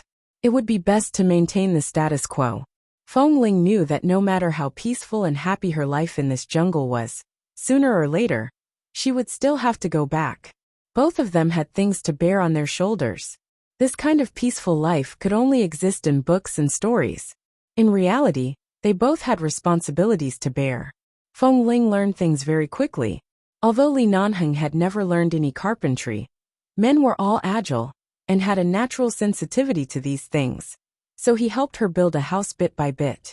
After she learned how to make the wooden boards, she spent a week building tables, chairs, and other small items with him. The wooden house that belonged to them was complete and did not even lack any furniture. After they officially moved in, Feng Ling opened the wooden cabinet in the house, took out a clean set of clothes that belonged to Li Nanheng, and walked out. Before she walked to the stream, she heard the sound of water splashing. She craned her neck to look over, only to see Li Nanheng biting a blade of grass in his mouth. The tall and straight man was standing there bare-chested. With one hand, he lifted the flowing water in the clear stream onto his body, while the other hand was on his waist. With the grass in his mouth, he looked like a grandfather who was the king of the forest. There seemed to be something moving around the man's feet. Feng Ling walked over and saw that it was a small wild boar. However, its two front trotters were tied to a rock with a rope, and it was struggling with all its might. She then looked at the man who was standing calmly by the side taking a shower. She didn't even need to think to know that this little wild pig had foolishly bumped into the leather boots of this man. Otherwise, how could he be tied up here so miserably? She walked over with a smile, squatted down, and placed the clothes in her hand on the clean rock by the side. Then she picked up the little wild boar's pair of pig trotters with her hand, and the little thing struggled even more happily. There are quite a few birds and beasts in this jungle every day. We have a good balance of meat and vegetables here. Why did you tie it here? It's too small. If you want to eat it, you have to wait until it grows up. Otherwise, I won't be able to do it, she suddenly said. Both of them came from the base, and their ears had always been sharp. Besides, they had lived here together for so long. Before Feng Ling approached, Li Nanheng heard that it was her. He did not turn back but stood there and splashed water on his body. Hearing her words, the man looked back at her. If it were any other woman, he would have picked her up and said that he couldn't bear to eat or kill her. However, in her mouth, it became that even if he wanted to eat it, he had to wait until it grew older. Then I'll raise it before eating it. Raise? Who will raise it? You. Feng Ling pointed at herself, and then at the little wild boar on the ground. Li Nanheng, it's enough to raise you. You still want me to raise a pig?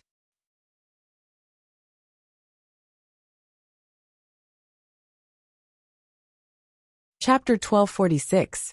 Li Nanheng, it's enough to raise you alone. Why do you want me to raise a pig? There was nothing wrong with the second half of this sentence, but the first half made Li Nanheng's brows twitch, and he stopped splashing water on his body. Then he suddenly smiled meaningfully and looked at her. Come here. Seeing the man's dangerous smile, Feng Ling's fingers were still hooking the front hooves of the little wild boar. Listening to the little pig's cries, she said firmly and decisively, No. Li Nanheng immediately squinted at her. Feng Ling continued to tease the little wild boar, that was already crying anxiously. She was about to untie it when Li Nanheng walked up from the stream. The man's upper body was bare, and the trousers of his trousers were also wet, but it did not affect the man's handsome appearance at all. He walked over and said, If you dare to let her go, if I don't roast it tonight, I'll roast you and eat you. Feng Ling paused and rolled her eyes at him. Even if I bring a pile of wild boar meat and place it in front of you, you'll still eat me. You speak as though you'll let me sleep peacefully in bed one night. With that, she pointed to the little wild boar. And this is too small. It looks like it was born less than half a month ago. If you want to eat fresh and tender meat, you have to look at the size. This kind of meat is not fresh and tender. It's too tender. It's not delicious at all. Li Nanheng looked at her condescendingly and narrowed his eyes. Then do as I say. Raise it first and eat it when it grows up. The corner of Feng Ling's mouth twitched. I don't lack food. Why do I have to raise it?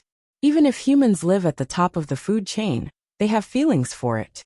How can they eat it? If you don't want to eat it, then raise it. It just so happens that I lack a living creature by my side. It can help you relieve your boredom. There are so many living creatures in this jungle.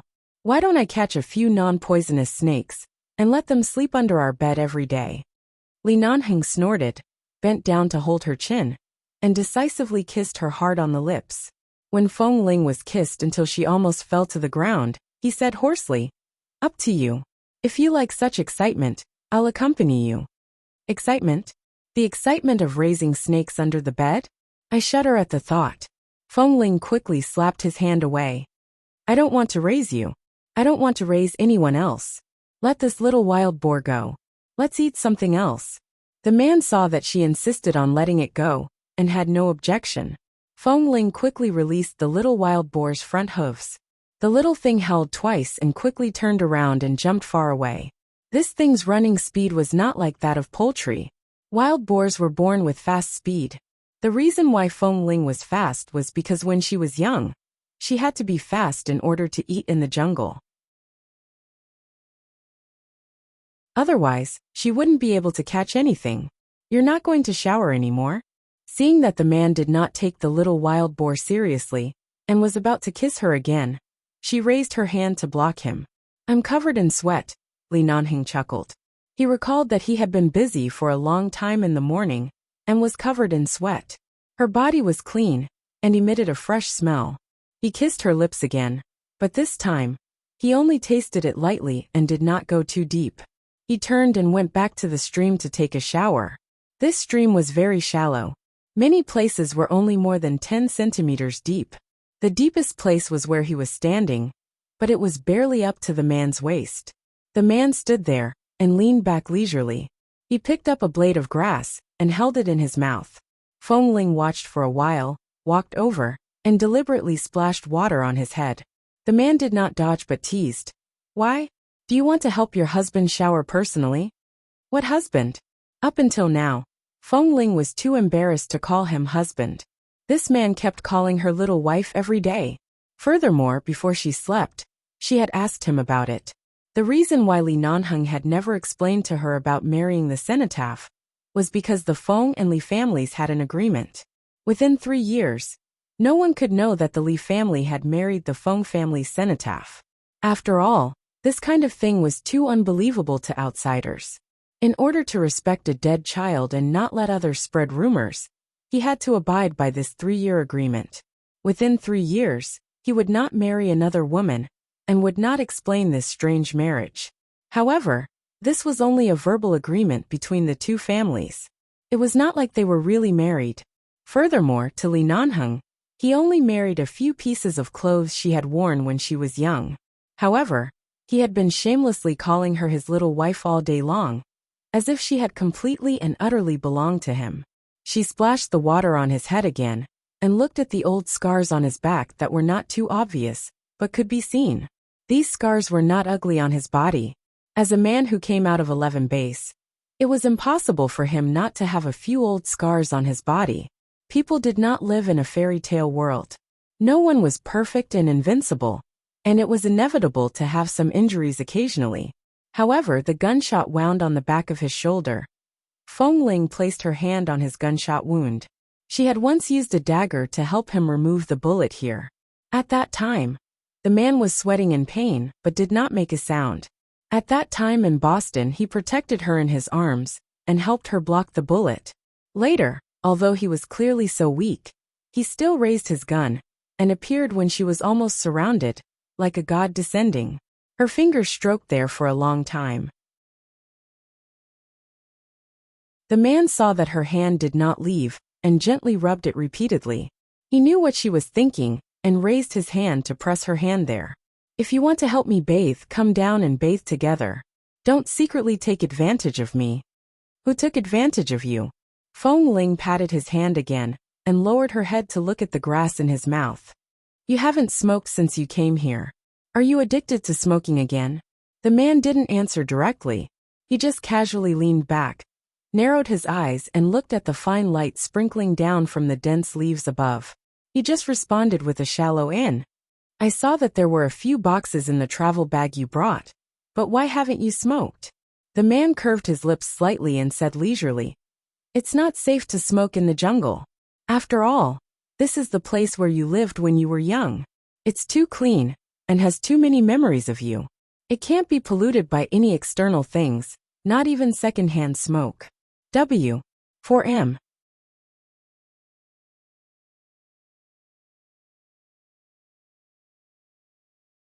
Chapter 1247. She knew that this man was usually so bad that it was impossible for him to have such a profound consciousness. But he really didn't smoke since he came here. Sometimes, she saw men holding a blade of grass in their mouths. She had heard from some brothers in the base who wanted to quit smoking that men quitting smoking was like detoxification. Although it was not as painful, it was not good either. The way to relieve this discomfort was to put something in their mouth. It was good to eat some snacks. If there were no snacks, they would hold something to relieve their addiction. But she didn't know how long it would take to really quit. In the past, Li Nanheng did smoke a lot, and she occasionally told him to smoke less. It was okay to smoke but not too much. She was afraid that his body couldn't take it. Now in this clean and fresh jungle, after not smoking for several months, his lungs seemed to have been washed by the air several times. Feng Ling curved her lips slightly and hugged his neck from behind. As if rewarding him, she kissed his wet hair. After Feng Ling disappeared for 4 months, Li Nanheng also disappeared for half a year after temporarily leaving the base. However, before Boss Li left, he arranged a lot of things in the base. He also went back to the Li family to make sure that the elders were in good health, and everything that he needed to worry about was taken care of before leaving. Therefore, this half a year was neither fast nor slow, and there weren't many troublesome matters. Occasionally, there were some problems that needed Boss Li to deal with and make a decision himself. The base hall couldn't get through to him, so they could only send him a message. However, after the message was sent, it would take a few days for Li Nanheng to reply. There was almost no signal in the jungle. Occasionally, there would be some weak signals when they walked a little further away. There was a solar charger developed by the United Nations Science and Technology Museum in 11 Base, so the power of his cell phone could last a long time. However, because there was nothing troublesome, Li Nanheng didn't touch his cell phone most of the time. After all, he still had the Li family and the base behind him, so he couldn't really leave them alone. Occasionally, he would take a few minutes to reply to messages and deal with problems.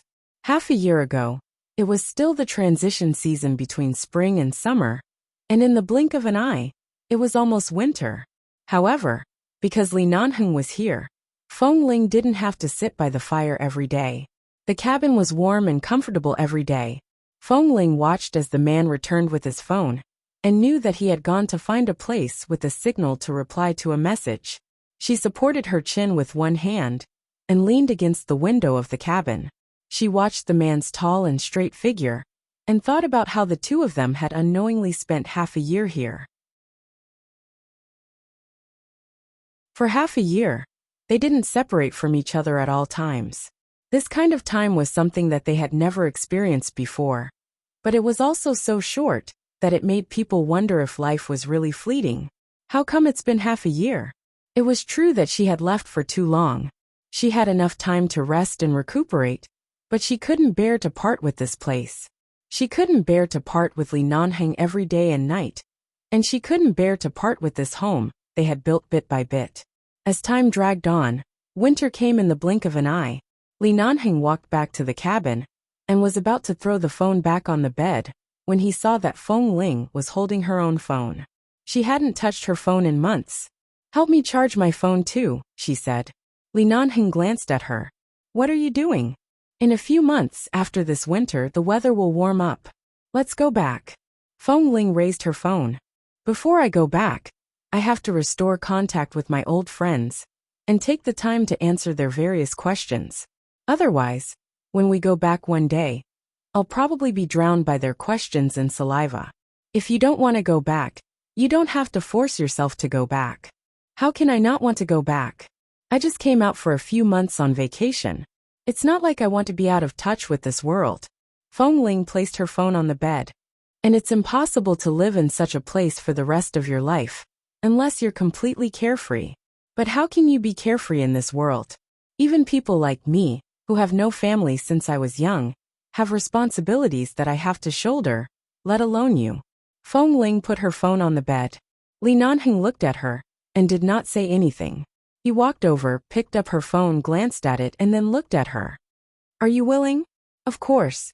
Feng Ling also looked at him seriously. Besides, I haven't officially married you yet. Don't tell me you really plan to use the reason of marrying my cenotaph to make me your wild wife in this deep mountain forest? I don't even have a proper marriage process. I'm afraid I won't be able to die in peace. Li Nanheng chuckled. Just because of this? What else do you want? Feng Ling tilted her head and glared at him. All right, I'll get married when I go back. I'll marry you first. The man nodded and helped her connect her phone to the solar charger.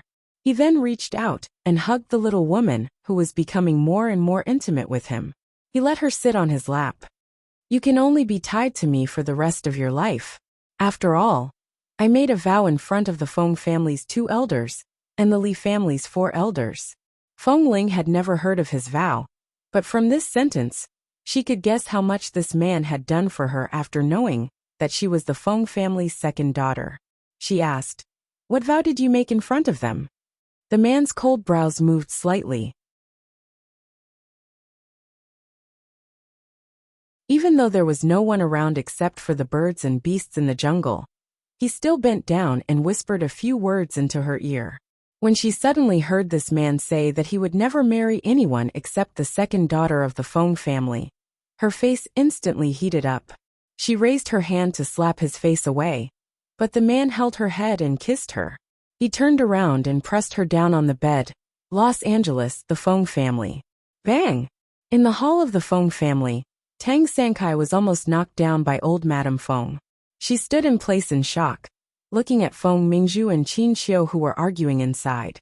The servants rushed forward to support the expensive Tang Sankai and old Madame Feng. At this time, Grandfather Feng also entered the door. Seeing the situation inside, he immediately frowned. What happened? Feng Mingzhu abruptly turned her eyes and saw her grandfather and grandmother, who had entered the door. Her eyes, which were already red from crying, instantly turned even redder. She clenched her fists tightly. Tell me, how long have you known? Qin Xiu was still glaring at her. For the first time, Qin Xiu, who had been used to speaking gently and softly to her daughter, spoke to her in such an attitude. Her eyes were even redder than Feng Mingzhu's. W4M.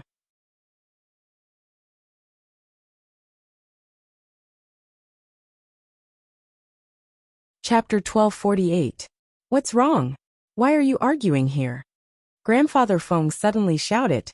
At the same time, he saw a stack of documents on the coffee table. He narrowed his eyes and walked over. When Grandfather Feng was about to touch the stack of documents, Feng Mingzhu suddenly reached out and grabbed them, as if she had been electrocuted. She messed up the documents and scattered them on the ground. She didn't want them to see them. Seeing her action, Qin Xiu was so angry that her eyes turned red and her forehead twitched.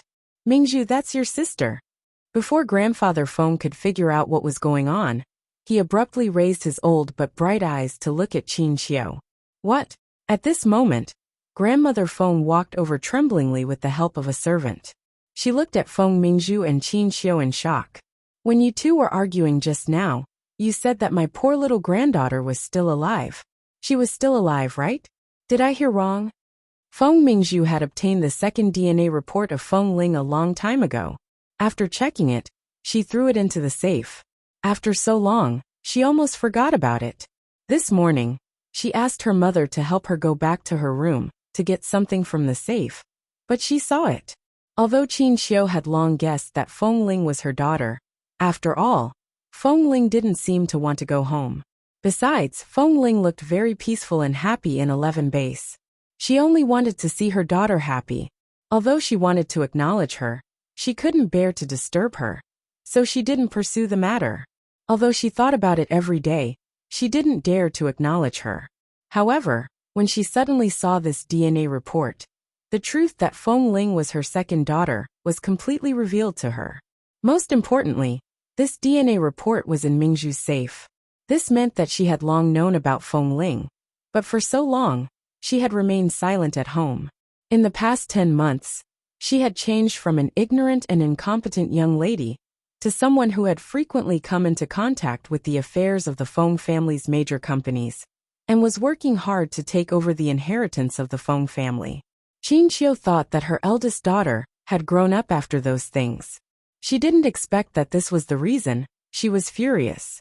She even hated her daughter for failing to live up to her expectations. This child was actually worried that her sister would be recognized one day. She was afraid that everything would be taken away, or everything would be taken away. She was so sensitive that even after knowing the truth, she did not say a word. She had been quietly hiding this fact. That was why Qin Qiu took advantage of the time, when there was no one at home, to look for Feng Mingzhu. Coincidentally, Feng Mingzhu had just returned from the company and drank some wine outside, but she was not very drunk. As soon as she entered the door, she was stopped by Qin Qiu. Qin Qiu threw the DNA report and all the documents about Feng Ling on the coffee table and asked her what she thought. At that time, Feng Mingzhu was stunned for a moment. Her eyes first turned from confusion to panic, and then from panic to coldness. In the end, the mother and daughter quarreled. Qin Qiu's disappointment and question, as well as Feng Mingzhu's anger and sharp voice, were heard by the old madam, who had entered the door a few minutes earlier. Then grandfather Feng entered the door. As if knowing that she couldn't hide it anymore, Feng Mingzhu looked at the messy documents and DNA report on the coffee table and asked in a shrill voice, "So what if she's alive? I haven't had any family for 20 years. So what if she's alive? I'm your granddaughter. I'm your daughter. I'm your beloved. Even if she's still alive, she won't come back. What else do you have to worry about?" Qin Qiu was furious. She had never thought of forcing Feng Ling to return to this family. But Mingzhu actually looked at all of this from such a twisted perspective. Fortunately, there was a servant to support her. She couldn't believe it. She raised her hand in disbelief, trembled, and then put it down. "She's alive. She's really alive. My little granddaughter is still alive." Grandfather Feng was also excited, but after all, he was old and had seen decades of storms. Back then, he could withstand the news that his granddaughter had died at the bottom of the sea. How could he not be able to withstand it now? He looked at Feng Mingzhu's red eyes, then at Qin Qiu, and then at the documents on the floor. He turned his head and gave a look to the helper next to him. The helper only dared to go up and pick up the papers after receiving the old man's order. "If you dare to pick them up, tear them all. Tear them all." Feng Mingzhu shouted angrily. She regretted it. If she had known, she would have torn these things up and destroyed them all. Back then, she only felt that it was necessary to keep these things. After all, if she wanted to do something in the future, it might be very troublesome to check them again. So she simply hid them in the safe. She didn't expect that they would become a time bomb now. Grandfather Feng was the head of the family. The servant didn't dare to look at her. She hurriedly picked up the things and tidied them up. When she saw the contents of the documents, she quickly controlled the excited expression on her face and quickly handed them to Grandfather Feng. Grandmother Feng rushed over and stood by the elder's side, watching him flip through them one by one. When she saw all the information about Feng Ling, including Feng Ling's photo and the contents of the DNA test report, Grandmother Feng was so excited that she suddenly snatched the document with Feng Ling's photo. She stared at the short-haired but calm smile on the girl's face. She raised her trembling hand and carefully touched it. Tears fell. "This is my little granddaughter." The servants were also excited. After all, they were all old servants of the Feng family. After the second miss was born, They also took care of the child for an entire year. The death of this child was a huge blow to the entire Feng family. Now that this child was still alive, everyone was very excited. Seeing their excited expressions, Feng Mingzhu's eyes were filled with a destructive blow. She staggered back, looked at the things in their hands, and then turned to look at Qin Qiu, who was holding her chest in anger. Mom, you knew it long ago. Did you know it, but you didn't say it? Now you're blaming me? Qin Qiu took a deep breath and suddenly raised her hand to slap her. I didn't say it because I respected her choice. I didn't want to disturb her current peace. I just wanted her to live happily outside. But you hid these things and refused to say it. You know why? W. 4M.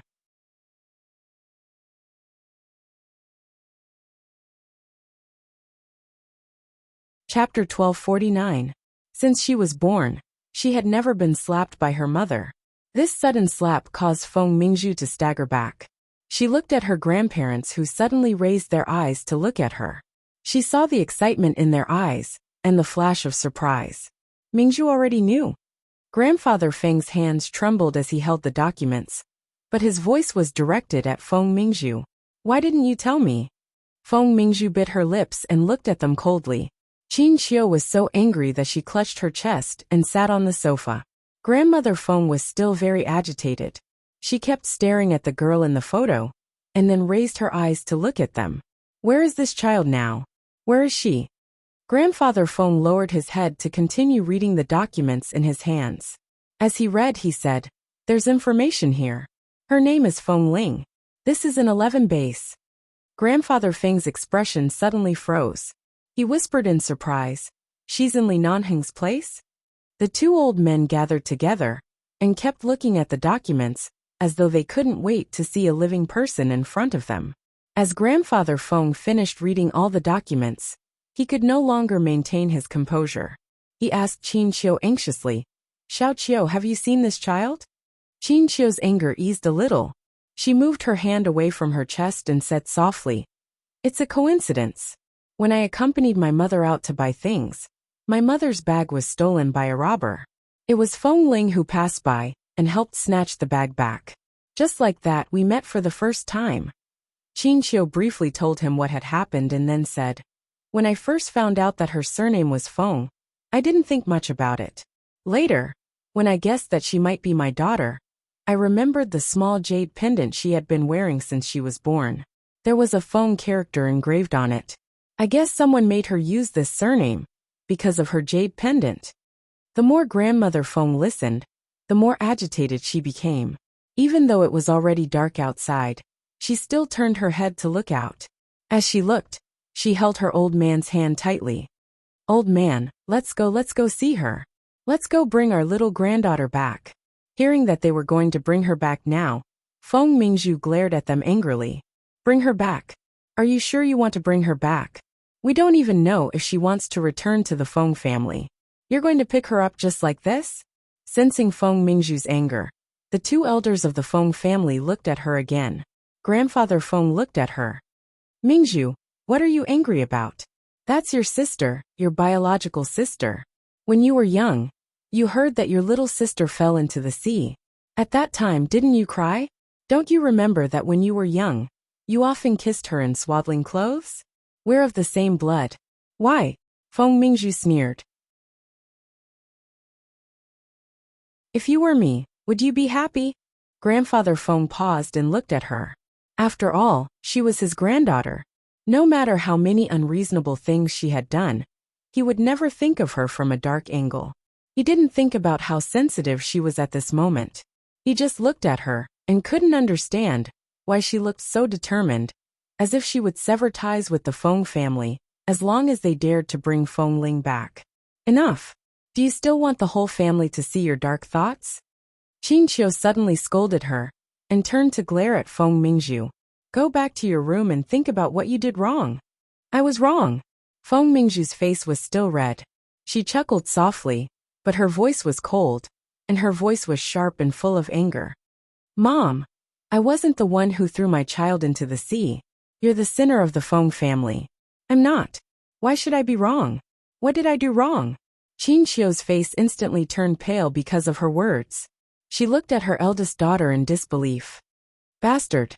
What nonsense are you talking about? Grandfather Feng suddenly said angrily. Mingzhu, apologize to your mother. Feng Mingzhu didn't speak.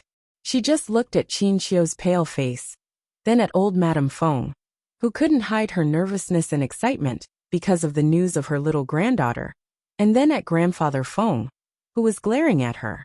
Look. She just found out that her sister was not dead. She just found out that Feng Ling was still alive.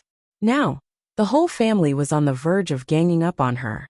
If Feng Ling was really brought back one day, half of the Feng family's daughter's name would be given to her. Everything that belonged to her since she was young would be taken away by the person who should have died long ago. Perhaps they would compensate her more because of their guilt towards Feng Ling. Perhaps they would even ask her, as her sister, to give in to her and endure some grievances.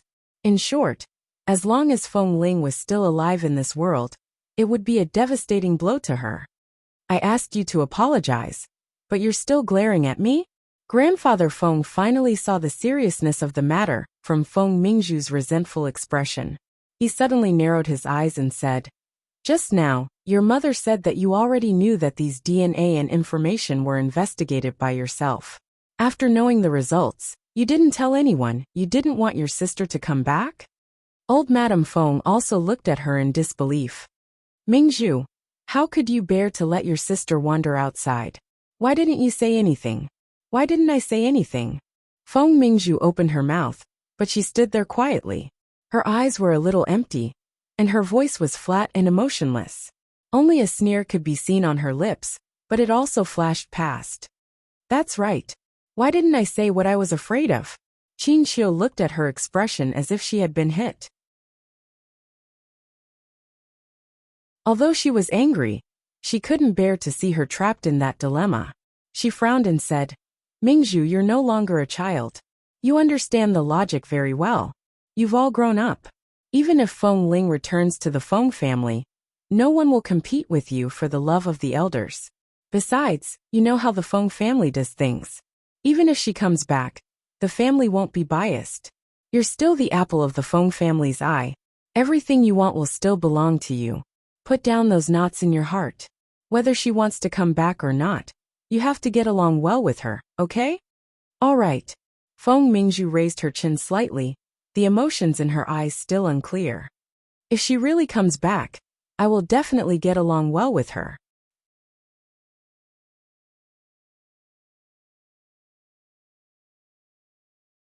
Chapter 1250. Her tone didn't sound sincere, but now was not the time to argue with her. Qin Xiu looked at her for a while, and could feel the anger and injustice hidden in her heart. She was about to say something when Grandfather Feng held the documents in his hand and said, Why is our little granddaughter in Li Nanheng's place? She's just a girl. How did she get into 11 base? Even, he pointed at the documents in his hand. She's in a place like 11 base, yet she has such a thick pile of documents. A girl who ranks first in all kinds of assessments, and is recognized as one of the strongest snipers in 11 base. What else? Drill master and champion. What exactly did she experience? When she first saw Feng Ling, Qin Xiu and her mother almost recognized her because of her appearance. But at that time, Feng Ling was still trying her best to pretend to be a man in order to survive.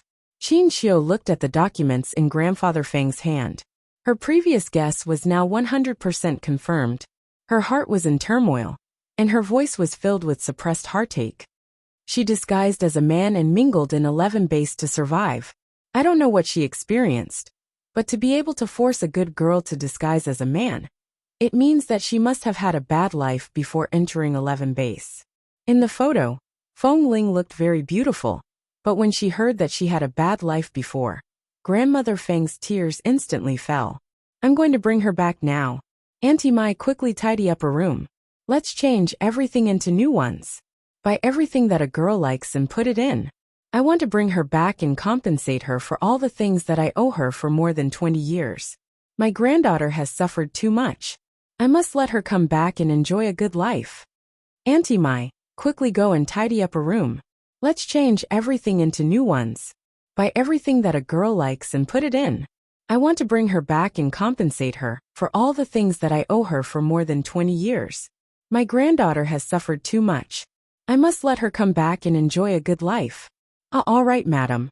I'll go right away. The old servant of the Feng family, Auntie Mai, nodded excitedly. I'll definitely prepare all the things that second miss might like since she was young. I'll let her feel the warmth of the family as soon as she comes back, and let her believe that we really love her. Grandmother Feng couldn't stop her tears. She held her old man's hand. Old man, I can't take it anymore. I'm going to look for her now. Let's go together. Grandfather Feng nodded. He folded the documents in his hands neatly like treasures, and handed them to another servant by the side. Then he turned to walk out with his wife. Seeing that they were about to bring her back, Feng Mingzhu bit her lip, and stood behind the coffee table in silence. Qin Xiu also wanted to take Feng Ling back, but she remembered that Feng Ling seemed to have guessed something at that time, but she didn't say it out, and it seemed that she wasn't used to speaking in front of the elders. If the Feng family rashly went to 11 base to pick her up, not to mention that there were so many rules in 11 base, would they let her go easily? It was also unknown whether Feng Ling would be willing to go with them. Wait a moment. Qin Xiu stood up and said, Dad, Mom, it's too late now. Even if we want to bring her back, we need to have a detailed plan. This child has been away from us for almost 21 years. If a family suddenly runs to her and tells her that we are her grandparents and her parents, no one can adapt and accept it immediately. I think we'd better not scare her. Yes, that makes sense. Grandfather Feng also nodded and looked at the sky outside. It's indeed too late. What if my granddaughter is scared? But right now we can't sleep at all. What's her phone number? Can you give her a call and let us hear her voice first? Qin Xiu shook her head. Feng Ling was a very cautious person, and she was used to keeping an appropriate distance from others. After meeting her a few times, she was not unfamiliar with her. But Feng Ling had never left her phone number. Even when Qin Xiu told her number to Feng Ling just sat there with a faint smile, and did not have any intention of remembering it. She didn't want to remember it, nor did she want to have any private contact. Her personality was very alienated. It was impossible to know what this child had experienced when she was young, but looking at her cold personality, she could guess that it was definitely not a warm childhood experience. She was very defensive. Then call the hall of their base. I have the number of their base hall. After speaking, Grandfather Feng turned to make the call. Hearing this, everyone in the Feng family subconsciously followed. They all wanted to hear the voice of this second miss, who had been dead for more than 20 years. Qin Xiu also stood up and walked over. She also wanted to see Feng Ling, and she also missed her. She was just afraid that the child would be too resistant, but she still thought about it in her heart. Seeing that everyone was surrounding the old man, they just wanted to listen to a phone call. That's all. Feng Mingzhu clenched her fists tightly by her sides and looked at them coldly. The call went through. Grandfather Feng first held his breath, and then tried his best to remain calm, and politely asked a few questions. After greeting Ah Feng, he gradually asked about Feng Ling. On the other side of the phone, Ah Feng didn't understand why the Feng family's grandfather would ask about Feng Ling. Of course, he wouldn't say anything to an outsider. He simply said, Feng Ling is not in the base recently. Hearing this, Grandmother Feng immediately became nervous and asked softly, My granddaughter is not here? Even though she had lowered her voice, Ah Feng still heard her clearly. Granddaughter, the Feng family's granddaughter? Who was Feng Ling? In an instant, some things that Ah Feng had not been able to understand completely connected in his mind. Boss Li and Feng Ling? So that was what was going on. Feng Ling claimed to be an orphan, and her background was indeed clean. No one knew that Boss Li married a cenotaph. It was only recently that they heard some rumors that the Feng family actually had a second daughter. Could that child be Feng Ling? Hearing the conversation of the Feng family on the other side of the phone, Ah Feng could basically confirm the relationship. Although he didn't know where Feng Ling was, from the location displayed on Boss Li's phone, they should be near Malibu Beach. It was a wild jungle nearby, and very few people went there. However, Boss Lee had stayed there for a long time, which was enough to prove that Feng Ling was there.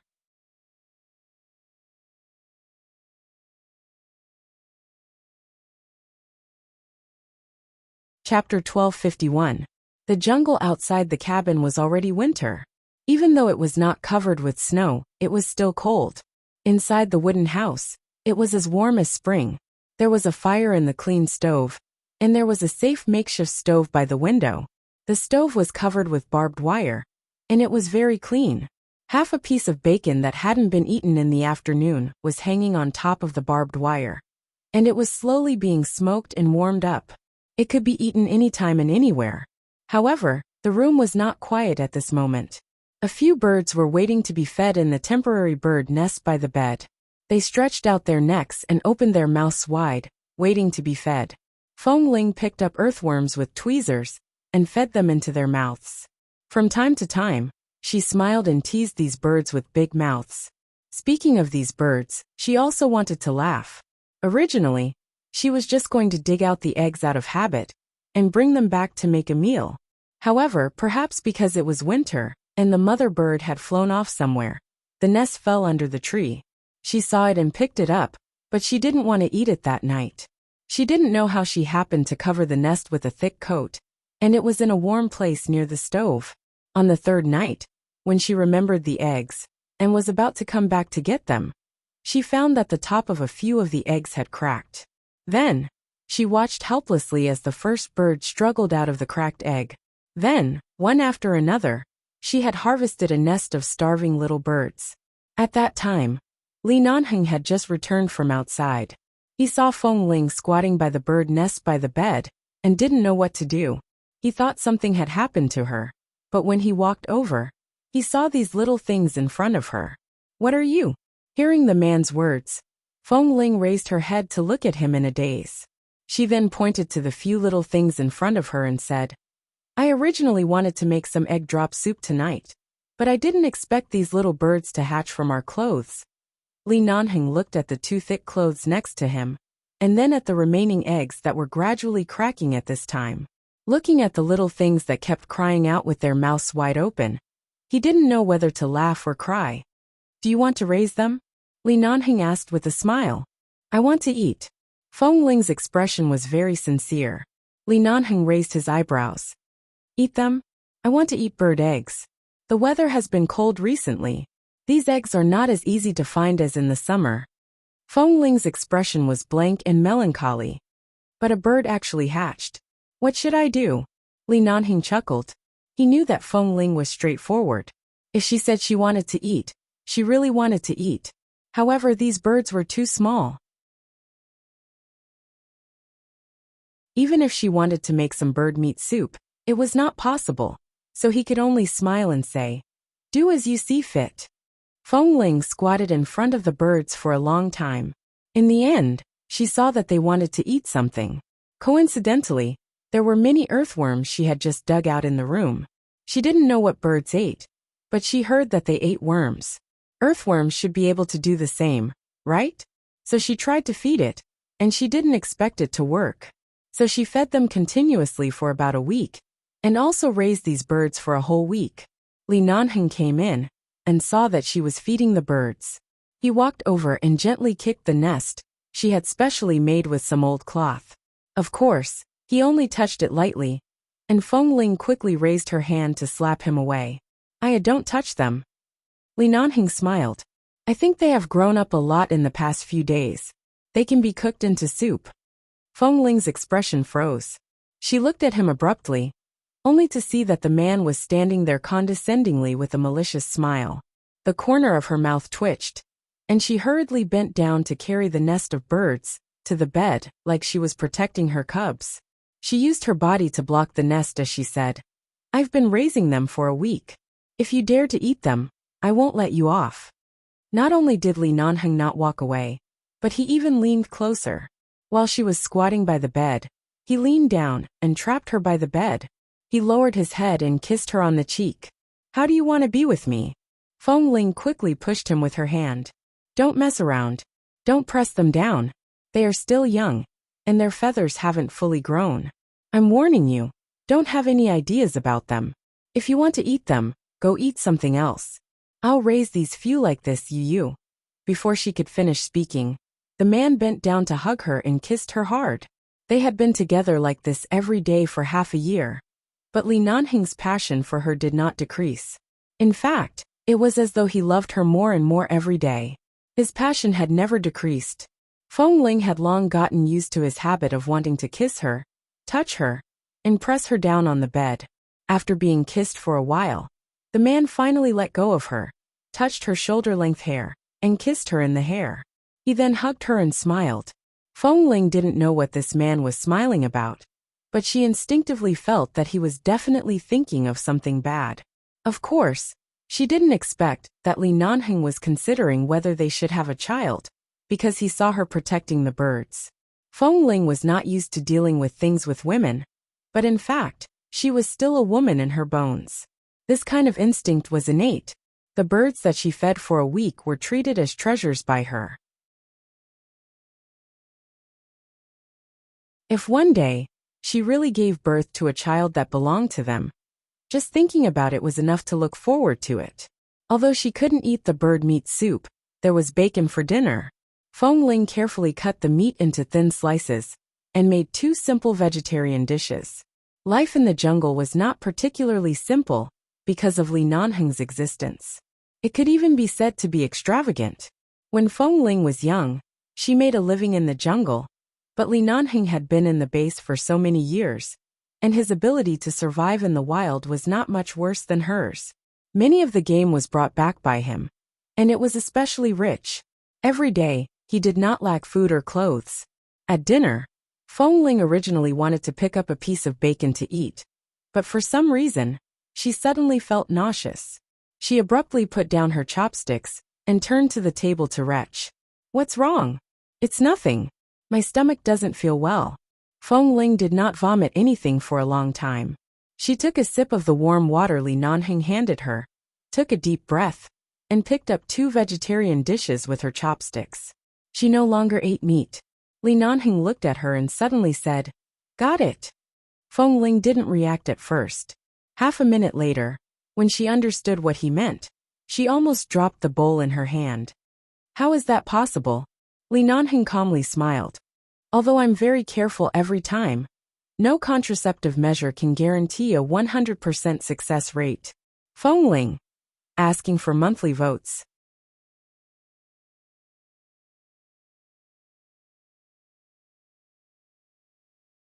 Chapter 1252. You can't guarantee it 100%. Of course, Feng Ling didn't understand this. But even if Li Nanheng didn't bring any condoms when he came here, he would pay attention to it every time they ended in bed. Before she was completely ready, before she really married into the Li family, he wouldn't let her get pregnant easily. He wouldn't let her fall into a dilemma or be forced into a situation. "I've been here for almost half a year." Li Nanheng didn't say much. Just this sentence, coupled with his meaningful gaze, was enough for her to understand what he meant. In this kind of place, the nightlife was not as rich as it was outside. There were not as many entertainment methods and activities. After the sky turned dark, they chatted for a while after eating. They casually took the round pebbles that Li Nanheng had polished with tools as chess pieces and played with them on the ground for a while. Not long after, the 2 of them lay down and prepared to sleep. What did she do when she couldn't sleep? Of course, every night when she couldn't sleep, he would press her down on the bed and bully her. This man seemed to have an endless amount of energy, and it was always not enough. Unless she was on her monthly period or was really too tired, he really didn't rest at all. He did it at such a high frequency. And now he said that he couldn't guarantee a 100% success rate, which meant that she might really be pregnant. Otherwise, why would she suddenly feel disgusted? Feng Ling didn't know what counted as pregnancy, but according to what she had seen of Jin Wan, it seemed that she often felt inexplicably disgusted and couldn't eat food that was too oily or too meaty. Thinking about her state just now, wasn't it about the same? Seeing the confusion and helplessness in her eyes, Li Nanheng put down the cutlery. "Let's go to the hospital tomorrow?" Feng Ling was startled and returned to look at him. Both of them knew that she had been in the base for 10 months. In the past 10 months, she had never left the jungle. There were only a few times when she needed to buy some necessities. Li Nanheng had taken advantage of the time when he was contacting the base to go outside the jungle, to find his car parked in a secluded parking lot, drive to the city, buy some things, and then continue to accompany her here. Malibu Beach was a scenic area that had been open to the public. However, not many people would approach the area near the jungle. After all, it was rumored that there were all kinds of ferocious beasts in the jungle. In fact, it was just that the local tourism bureau did not want this large natural jungle to be destroyed and disturbed by tourists. However, not far from here, there were many institutions, parking lots, large supermarkets, hospitals, and many hotels with sea views. Li Nanheng's car was parked nearby. If they really left the jungle, everything would be very convenient. Feng Ling had originally planned to leave after the winter was over. She didn't think too much about whether she should go out to find a hospital right now. What really made her a little nervous was, what if there really is? If you have one, get married and give birth immediately. The man's words were very smooth. Feng Ling's voice faltered and she stared at him. What? You don't want to give birth? You're not ready yet? Li Nanheng raised his brows, his tone patient. No. Feng Ling looked at him and said, I've just never experienced such a thing. I don't know what to do. Other than going to the hospital for a checkup, what else do I have to do? Li Nanheng smiled. His voice was deep and carried a hint of a smile. You speak as if I've experienced it before. Go to the hospital for a checkup first, and then listen to the doctor? After all, if she was really pregnant, it would not be a joke. Feng Ling nodded and ate a few more mouthfuls before cleaning up the dishes. Seeing that she was eager to end the day and sleep as soon as possible, as though she could go to the hospital for a checkup tomorrow morning, Li Nanheng smiled at her. Don't be too nervous. No, I'm not nervous. Feng Ling placed the bowl and chopsticks in the water and was about to wash them. However, at this moment, the man behind her walked over and took her hand out of the water. He naturally took over the work of washing the dishes and comforted her as he washed. I'm usually so careful. Although it's not 100% successful, I think the chances of being pregnant shouldn't be very high. If you're not pregnant, our original plan won't be disrupted. If you're really pregnant, if you're not prepared to be a mother, you can give birth and throw it to the Li family. The 4 elders of the Li family will definitely take turns to take care of the child. There's no need to worry. Feng Ling originally didn't think so much. Hearing his words, she immediately replied. Throw it to the Li family? You want to use the word throw on your own child? Li Nanheng's lips curved up. As he washed, he looked back and pecked her lips. You haven't confirmed whether you're pregnant or not, and you're already starting to protect your child? Are you going to argue with me over a single word? Realizing that she had been teased by him, Feng Ling glared at him and ignored him. She turned to sit back on the bed and looked at her stomach from time to time. So if you're really pregnant, do you plan to take care of the child yourself in the future?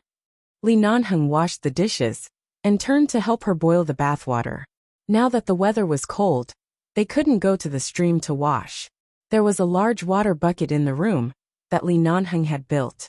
2 buckets a day were enough for the 2 of them to cook, wash things, and boil water for bathing at night.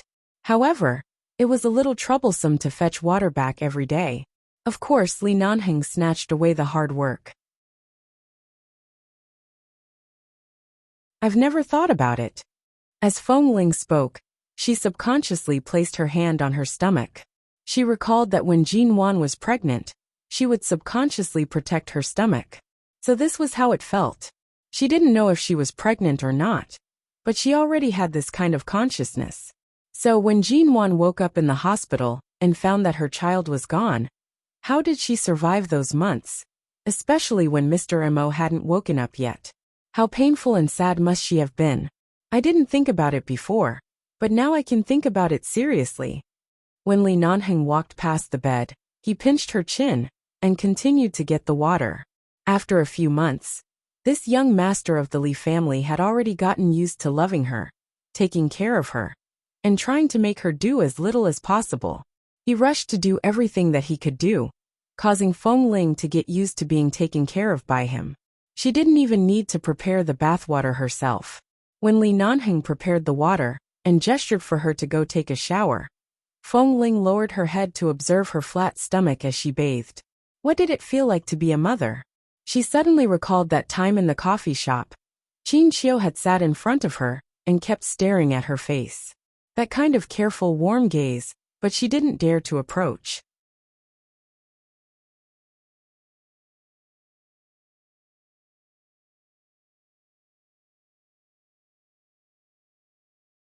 Chapter 1253. After living in the jungle for these months, Feng Ling had figured out many things. In fact, there was indeed no fault. Back then, her parents had accidentally left her in the sea. In the vast sea late at night, even the crew on the cruise ship couldn't find her. Could it be that her parents had to jump into the sea in exchange for her life?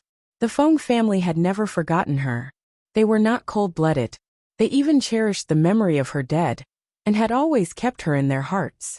Although when she recalled her childhood experience, she felt that it was really a miracle to be able to walk out of the jungle alive and enter 11 base alive to change her life. But after all, she was a miracle itself. This was something she should be thankful for. Besides, she had never lacked the love of her family, and there was a man like Li Nanheng by her side. She was actually very satisfied. There was nothing to hate. All she had was contentment. So if she really left the jungle, she might find time to see Qin Qiu. Of course, she wouldn't go to the Feng family. But Qin Qiu was her mother after all. Between mother and daughter, they should have a face-to-face conversation. After all, she had given birth to and raised her. At least, she could tell that Qin Qiu really respected her. Such a mother shouldn't be left out. At least, she should be given a sense of security. After all, for so many years, the person who suffered the most must be Qin Qiu. Seeing her alone and calling her mom should make Qin Qiu very happy, right? Thinking of this, Feng Ling's heart warmed up. The next day, Feng Ling woke up very early and went to prepare breakfast as usual. She slept early last night. Although she woke up early today, she was very energetic. After all, last night, Li Nanheng was worried about her body. If she was really pregnant, he definitely couldn't touch her easily. Last night, the man tossed and turned on the bed. In the end, he hugged her to sleep. After falling asleep, his hands were still restless and insisted on holding her firmly in his arms. After making sure that she was always his, he gradually fell asleep. Feng Ling woke up early, and Li Nanheng also woke up. The man lay on the bed, tilting his head to watch her back and forth preparing breakfast. He supported his head with one hand and stared at her for a long time, a smile on his lips. Sensing that the man had woken up and was watching her, Feng Ling placed the breakfast on the stove to heat it up and turned back to look at him. "Why are you looking at me?" "I'm thinking, although there are too many responsibilities in life, we can't stay in this kind of place for the rest of our lives. But when we get old, maybe we can come back to live here. At that time, I'll build a house for you. I'll have experience building another house. How about building a 2-story house?" Feng Ling chuckled and poked the flame in the stove with a small wooden stick. After watching the fire burn brighter, she gently shook the small wooden stick in her hand. "If I'm really old, I won't be able to move easily. I can't even carry water. How can I live here? TSK, when the time comes, we'll prepare some water pipes from outside and extend them to the clear stream. We'll think of a way to direct the water over. Or if it really doesn't work, we'll drill a well near the house. As long as we can still breathe, we can do anything. What's there to worry about?" The man sneered. Originally, Feng Ling wanted to mock him for saying it was easy. It wasn't easy to connect a water pipe in such a place, but it wasn't impossible to drill a well. This place was close to the sea, and there was fresh water. It shouldn't be too deep to have water. She didn't say anything more. She just thought that if she could really come back in the future, it would indeed be quite exciting. In the past, she only felt that this place was very secluded and had too many things to do with her childhood. But now, the meaning of this jungle to her had long changed. Everything was because of Li Nanheng. Li Nanheng. It was really a name that changed her life. Feng Ling didn't realize that she was sitting by the stove and writing these words on the solid muddy ground with a small wooden stick. "What are you writing?" The man's voice suddenly appeared behind her. She suddenly shivered and subconsciously used her feet to cover the 3 slightly obvious words on the ground. She didn't notice when he got off the bed and walked over.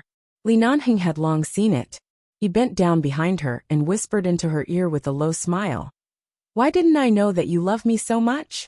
Sitting here early in the morning, you're so bored that you're writing my name on the ground to pass the time?" The wooden stick in her hand had been in the stove for a while, and there was a piece of semi-hard charcoal at the front. When she wrote on the ground, it would leave a black mark.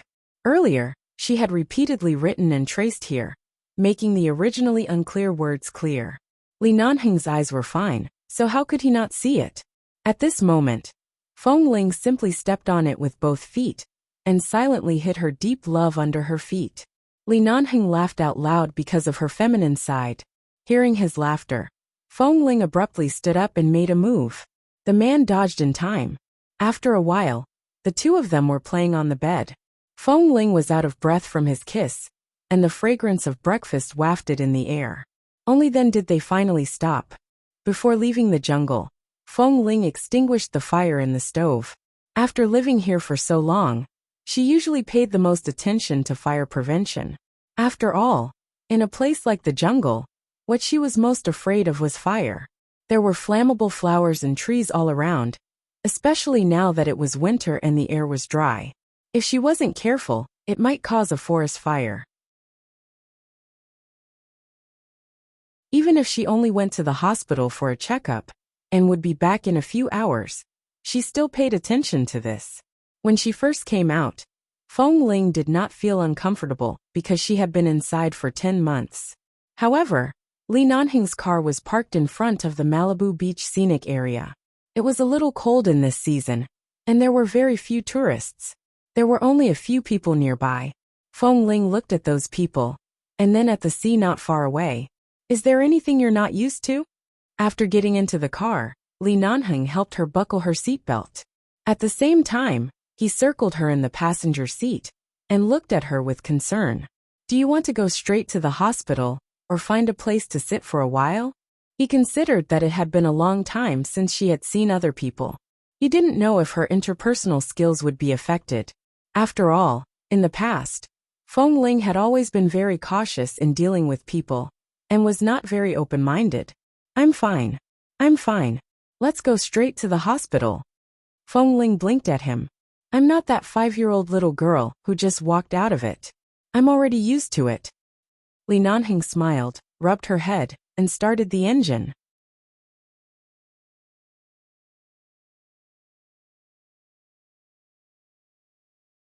Chapter 1254. The nearest international hospital to Malibu Beach in Los Angeles. Feng Ling went to have her blood tested and did several other tests. In the end, she confirmed that it was indeed just an upset stomach.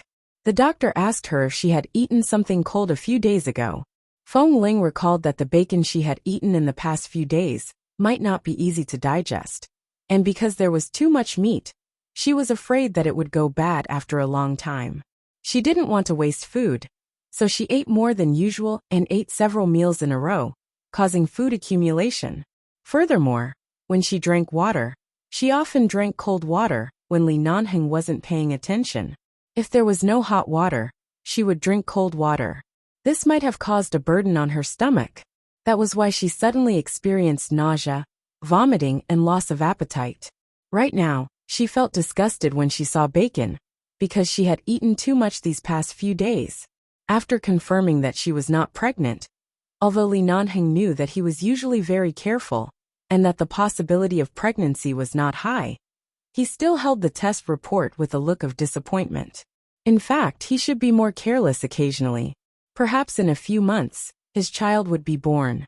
When did he, Li Nanheng, become so obedient? He actually restrained himself every time to prevent her from getting pregnant. "What are you disappointed about?" Feng Ling snatched the test report from his hand. "It's not time yet." "Tisk, how can I not be disappointed?" Li Nanheng hugged his little wife and walked towards the hospital parking lot. If I'm really pregnant now, can't I go back and get married immediately? The sooner I marry into the Li family, when I return to the base, I won't just be little Feng Ling in the eyes of those grandsons. She'll be Mrs. Li, my wife. As the man spoke, he leaned down to her ear. Why don't we go back tonight and make a baby? Feng Ling originally thought that she was really pregnant last night, but now she knew that it was just a misunderstanding. It was just an upset stomach. She couldn't tell if she was relaxed or a little regretful like him. Their relationship was so good. In fact, if they really had children, it would be good. Anyway, as he said, if she had time to take care of the children, she could learn to be a mother. If she really didn't have time, the elders of the Li family could help them take care of the children. This was indeed a happy thing. Hearing that he wanted to make a baby, she did not say anything. She did not object or agree. Seeing that she clearly did not completely reject him, Li Nanheng's eyes lit up. He wished he could bring her back to the car and make a baby in the car. However, after being kissed by him for a while in the car, Feng Ling suddenly said, "Since it's rare for you to come out, buy some blankets and coats nearby. After all, you have to stay here for the entire winter. Buy a duvet. It's light and comfortable." Sure.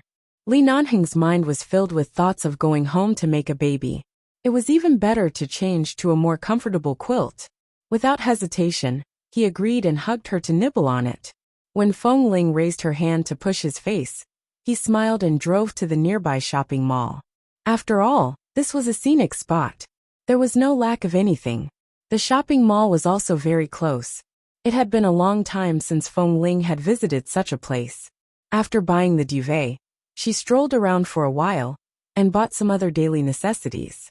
She also bought a particularly beautiful shell wind chime that was commonly seen in this kind of scenic spot with the sea. Feng Ling and wind chime had the same sound. She instinctively liked this thing and bought it. She wanted to hang it in front of the window of the cabin as a decoration. Of course, there was no lack of delicacies from all over the world in this kind of scenic spot. There was a hot pot place on the top floor of the shopping mall. Although the taste was not as authentic as the last time, the soup base was light, and the ingredients were enough to satisfy one's cravings. Furthermore, it was not very stimulating to the stomach. After buying a lot of things and eating their fill, they prepared to go back. The two of them had just placed the things they had bought into the trunk of the car, and were tidying up the things in the back of the car, when they suddenly heard some tourists nearby speaking different languages and pointing in a certain direction. Their words were filled with surprise and bewilderment. Li Nanheng seemed to understand a certain Korean or Japanese language spoken by the people closest to him. His hand that was putting the things into the car suddenly paused, and he abruptly turned to look in the direction those people were pointing at. In the distance, the sea was calm, and about 10 kilometers away, in the direction of the jungle where he had accompanied Feng Ling for half a year, there was billowing smoke in the sky. The smell had even gradually drifted to this position, and the air was filled with the smell of burning fire. At this moment, Feng Ling also abruptly turned to look in that direction. Her clear eyes reflected the thick black smoke, and her brows instantly twitched. She abruptly turned to look at Li Nanheng. Without saying anything, the two of them decisively closed the trunk, quickly got into the car, and drove back. The closer they got to the jungle, the more they could feel the burning sensation in the air. When they could clearly see the flames, Li Nanheng frowned. He didn't need to look at Feng Ling's eyes to know her current mood. The flames had already covered the entire jungle. It was early winter, and the air was dry. The trees in the jungle had already turned yellow. As long as there was a little fire source, with the help of the wind, it was enough to make the fire spread very quickly. When they drove the car to a place only a few hundred meters away from the flames, the sea of flames had almost engulfed the entire jungle. He didn't have time to think about their home, their house, and everything they had left in the jungle. Li Nanheng only heard the sound of many fire engines approaching. At the same time, he saw the black MPV parked not far away. When he saw the old couple standing by the car, and excitedly wanting to rush into the sea of fire, his brows suddenly twitched. The two elders of the Feng family? Feng Ling stared at the sea of flames, and followed Li Nanheng's gaze blankly to the two old men, who were rushing in the direction of the sea of flames. Her voice was slightly hoarse. Who are they? Grandfather Feng and Grandmother Feng. When Li Nanheng said these words, he seemed to have thought of something. He subconsciously gripped the steering wheel tightly, and drove the car over. When the car stopped by the two elders, she had just opened the door when she suddenly heard Grandmother Feng's desperate and pained cry. What should we do? What should we do? They're all inside, they're inside. How can there be such a big fire? What should we do? Inside. Who is inside? Li Nanheng got out of the car, and Feng Ling quickly followed him out. When she followed him to the two elders of the Feng family, the two agitated old men suddenly turned their eyes. When they recognized Li Nanheng, they abruptly turned their heads and met Feng Ling's eyes.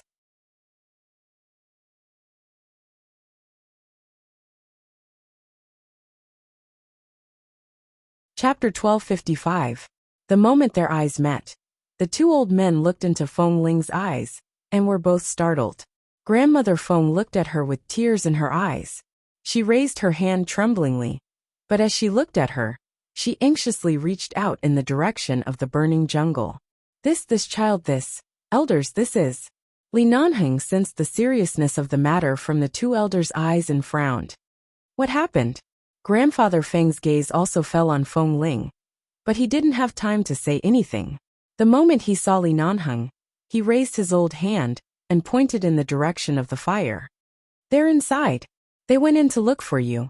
Quick, think of a way to save them. Li Nanheng's brows twitched. Who are they? At this moment, Grandmother Feng suddenly burst into tears.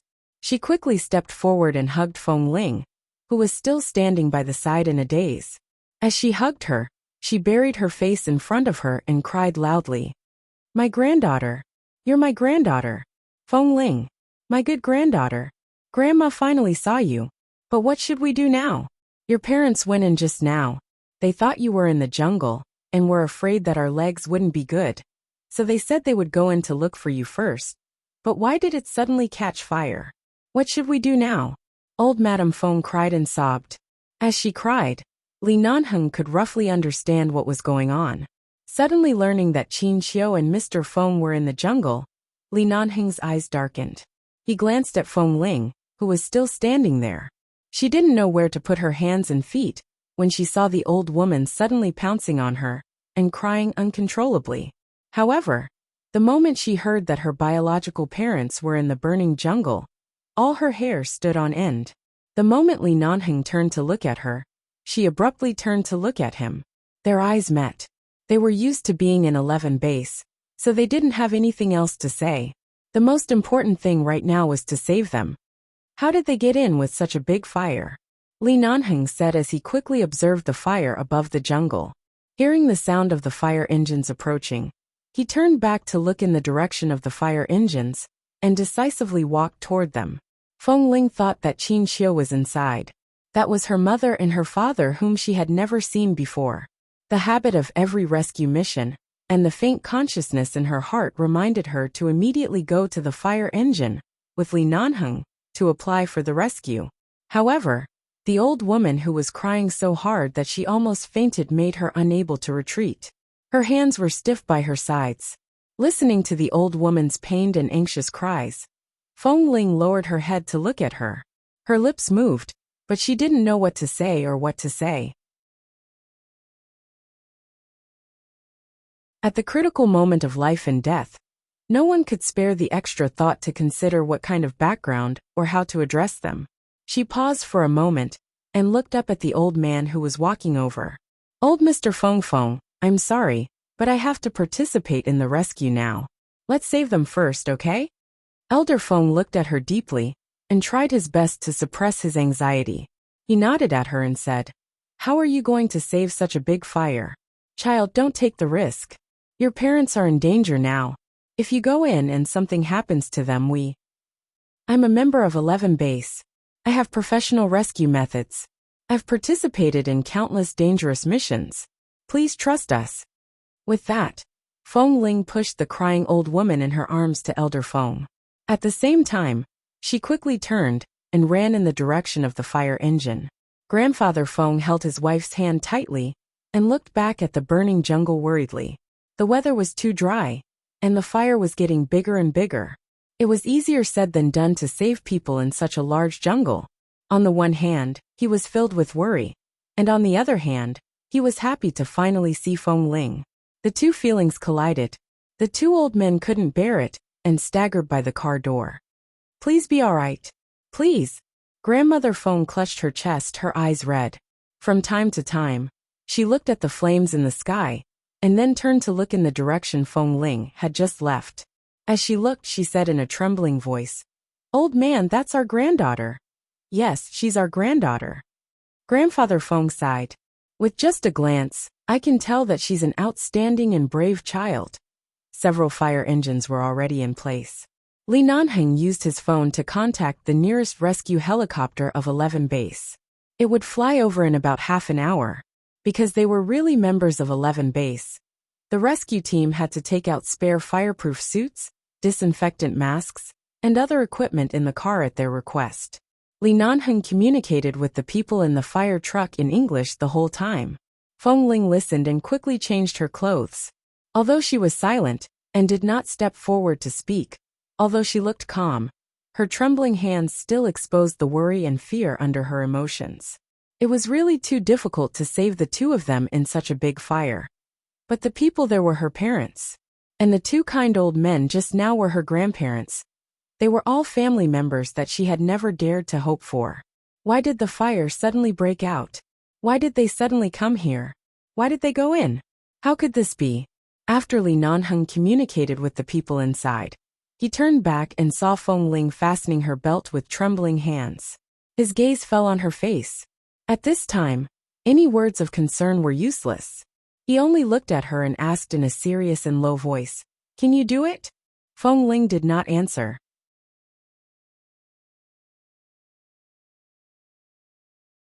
Instead, she decisively picked up the gas mask and put it on her head as an answer. The fire in the jungle was very big. Although Li Nanheng didn't want Feng Ling to take the risk, she had been on many rescue missions, and they were more dangerous than this.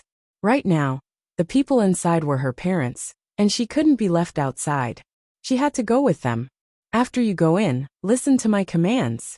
No matter what happens, no matter what situation you see, don't be emotional. Li Nanheng warned in a low voice that only she could hear. Feng Ling had already put on the gas mask and looked up at him. Okay. The sky was dyed red by the flames, and the scorching heat came from the direction of the jungle, making her eyelids hurt. No one would have thought that the forest would be engulfed by a sea of fire just a moment ago, when they were still planning to return to the forest and change into a feather quilt to stay for another winter.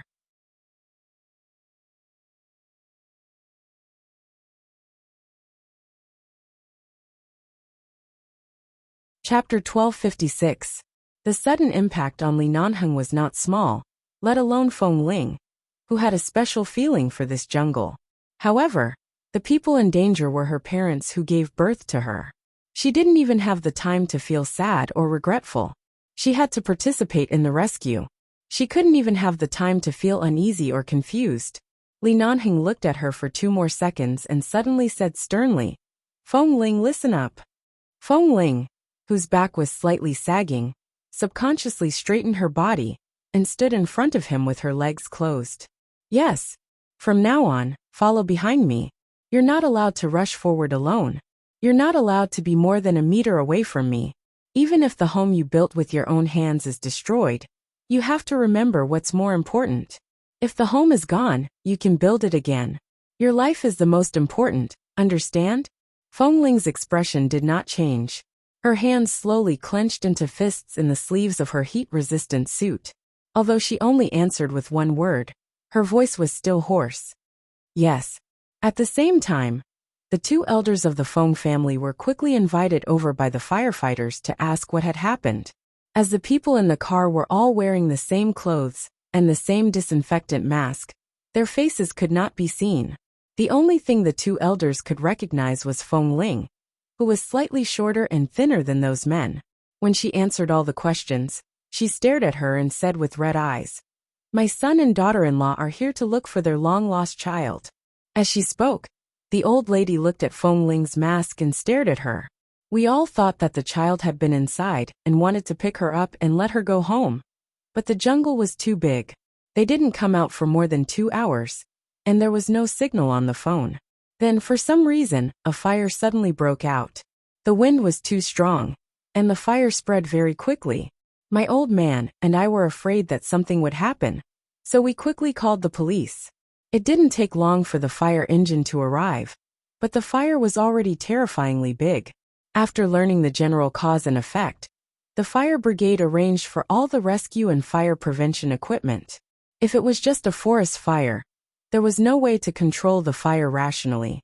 They could only wait for the fire to gradually become smaller and control the periphery to not be burned.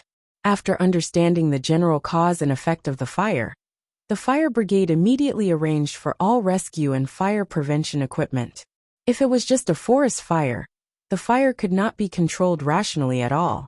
They could only wait for the fire to gradually become smaller and control the periphery, so that the fire would not spread to more places. But now that there were people in the jungle, they had no choice but to take the risk to rush in to save them.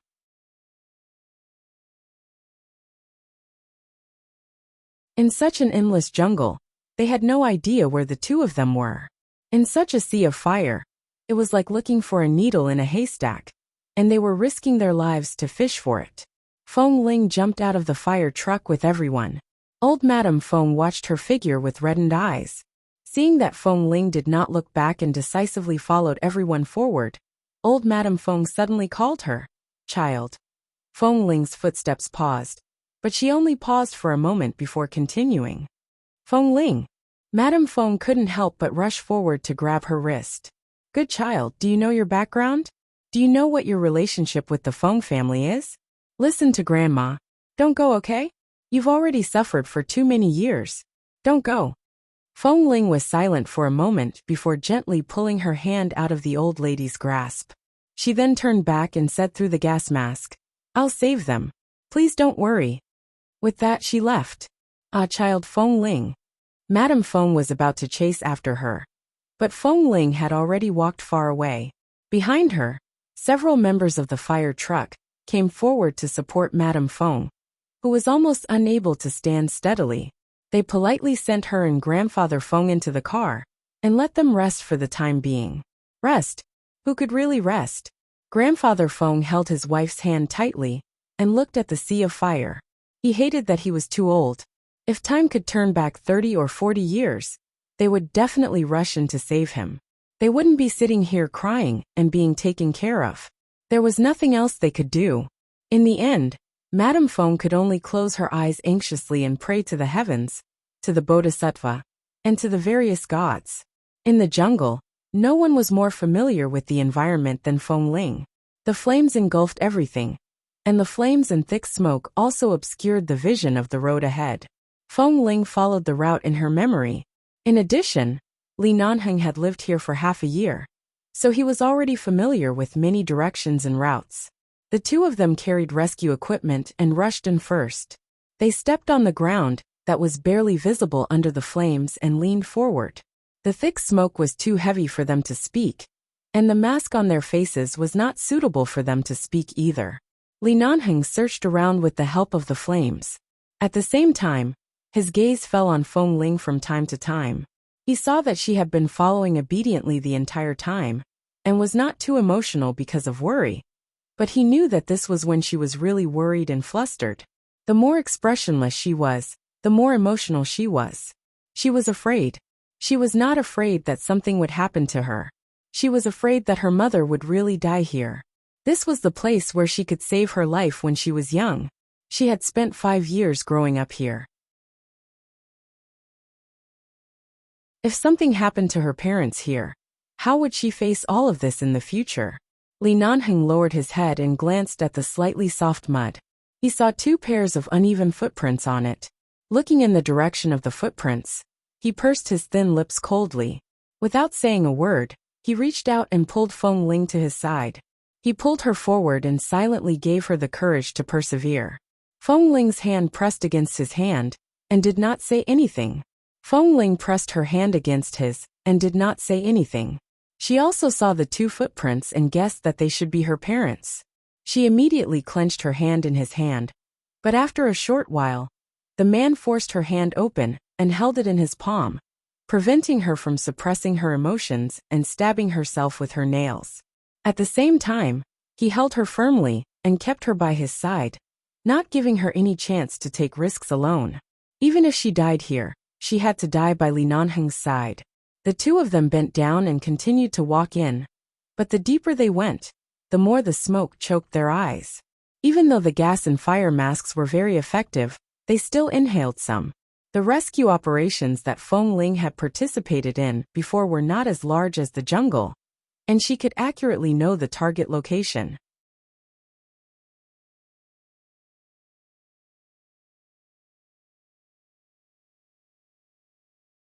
Chapter 1257. Right now they didn't even know where they were. How could they find a target location? In such a large jungle they could hide in any corner, but in such a sea of fire, where could they hide? The 2 of them gradually separated from the firefighters and kept walking forward because their home was there. The road in the middle of the jungle was particularly rugged. It was so rugged that even though they had walked it for half a year, they still felt scared when they stepped on it again. The sea of fire spread, and the choking smoke was nearby. A cluster of fire lifted her clothes. Although the fireproof suit would not burn, it was really hot. Can we still hold on? No matter how they walked in, they were still very far away from their usual living area. The fire was too big. It was not practical to walk in that direction with such a big fire. They would definitely die here before they reached their destination. Feng Ling nodded hastily and did not say much. Li Nanheng exerted a little force and forced Feng Lin to stop. At the same time he turned around to block her. He lowered his head and saw that the little woman did not seem to realize that she had stopped. She was still walking forward mechanically. She only had to stop because she bumped into his arms. Focus. Don't think about unrelated things. The house can be built again. Let's change the route. They don't know where we built the house. Under normal circumstances, which direction will people go first when they enter the jungle for the first time? Which side looks more obvious? I remember there's a small path near that side. Li Nanheng pressed her into his arms, coaxing her while trying to distract her. Feng Ling came back to herself. She had come in to find Qin Xiu and the others. Of course, saving them was more important. However, after walking in and watching the jungle gradually being swallowed by the sea of fire, she subconsciously wanted to go back and take a look. She didn't know what the emotions in her heart were, but her trembling heart was because when she looked at the trees that were swallowed by the fire, she thought of the home she and Li Nanheng lived together. The home he helped her build bit by bit. She was very sad, but it was not the time to be sad. She braced herself and nodded, trying to sound as calm as possible. Yes, there's a high possibility that the road over there is the same. If they were Feng Ling's parents, and this was the first time they had come to a place like the jungle, and learned that it was impossible to drive inside. But they also knew that Feng Ling seemed to live here. What would they do? Of course, after walking in, he would find the path that looked the most like a road. Then, he would continue to search for every place that looked beautiful and safe, connecting one safe direction after another. Li Nanheng decisively led Feng Ling there. He no longer hesitated or searched around randomly. He took the same path back, and walked toward the route he had roughly guessed. In this thick smoke and terrifying sea of fire, he finally saw the unconscious Mr. Feng Yuancheng, under a tree. Finally she saw someone. When Feng Ling saw the person who had fallen to the ground, she thought it was Qin Xiu. She endured the scorching heat, and the sweat on her body and rushed over. In the end, she turned the person over and saw that it was a man. She had rushed over in a hurry, and hadn't seen his silhouette clearly. When she saw that it was a man she paused. At this moment, Li Nanheng walked over and whispered, "Since Mr. Feng is here, it means that Madame Feng should be nearby. The husband and wife should avoid the fire and walk around here. They won't be too far apart." Hearing that this person was Mr. Feng, Feng Ling composed herself and glanced at the middle-aged man, who had fainted from the thick smoke on the ground. Li Nanhing stepped forward and helped the man up. He grabbed one of the man's hands and placed it on his shoulder, helping him to stand up. However, Mr. Feng had clearly fallen into a deep coma and was unconscious. He did not notice this little movement at all. He did not even have the slightest reaction. Li Nanhing knew very well that they were surrounded by trees. It was easy to ignite and produce a lot of thick smoke. He and Feng Ling, wearing heat-resistant suits and gas masks, were already very uncomfortable after coming in for less than 10 minutes, not to mention how much smoke Mr. Feng and Madame Feng had inhaled. Usually in a fire, the fire was not fatal. The smoke was the real source of death. After Feng Ling finally found one of them, her mental state improved slightly. However, because the smoke here was too thick, she did not have any hope of seeing if Madame Feng could make it out alive. Based on the situation here, any rational person would be able to guess that even if the two of them were brought out, there was almost no hope of them surviving. She quickly looked around. The thick smoke affected her vision. Feng Ling narrowed her eyes and walked a little faster. She continued forward until she saw Madame Feng, Qin Qiu, who had fallen under the tree about 10 meters away. Her heart pounded hard, and she quickly ran over to help Qin Qiu up. Madame Feng and Mr. Feng were in the same situation. They were unconscious. Time could not be delayed any longer. Feng Ling did not hesitate to carry Qin Qiu on her back. She supported her body with one hand and decisively took off the mask on her face with the other. She was about to put it on Qin Qiu's face. Li Nanhing turned back and saw her action. His cold brows furrowed. "Do you want to die?" Feng Ling did not answer. She just glanced at him and did not speak.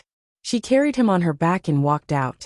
Li Nanhing saw that she was feeling uncomfortable and guessed that nothing he said would make sense, so he did not stop her from doing such a stupid thing. Instead, he raised his hand to take off the mask on his face and walked over to put it on for her. When Feng Ling looked up at him and wanted to ask him what to do, she saw the anger in the man's eyes and was speechless. "Don't waste time. Let's go," Li Nanhing ordered coldly. He carried the middle-aged man, who had been leaning weakly by his side, and quickly carried him out with Feng Ling. They rushed out along the road under the sea of fire. From time to time, there was the sound of a tree being burned and falling. The journey that should have taken more than 10 minutes was completed in 5 minutes. They had been in there for so long that 11 Base's rescue helicopter had already arrived. Ignoring the objections of the firefighters, they were about to rush in to find them. A group of people was in a stalemate outside the jungle. Suddenly, they saw 2 people rushing out of the sea, each carrying a person. Seeing the 2 figures rushing out under the flames, the members of 11 Base were used to this kind of scene. They were the first to react and hurriedly went up to help. The firefighters looked at the 2 people who rushed out in shock and disbelief. Then they looked at the entire jungle that had been burned and felt incredulous.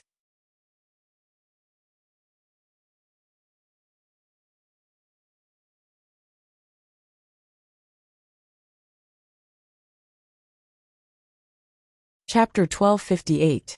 Feng Ling carried Qin Qiu on her back and ran out. The moment the rescue team of 11 Base rushed over, she saw that it was her own people. Her legs turned to jelly, and she staggered, almost kneeling on the ground. The rescue team members stepped forward to support her. Feng Ling. They hadn't seen each other for several months, but they didn't ask much. They just helped her up and quickly took the unconscious Qin Qiu over. "The smoke inside is so heavy. Why did you and boss take off the things on your heads?" "It's okay." Just now Li Nanhing had put it on for her, but she was in a hurry and didn't put it on properly. She still inhaled some smoke. She gasped uncomfortably and glanced at them. Then she looked at Qin Qiu, who had been quickly helped into the helicopter.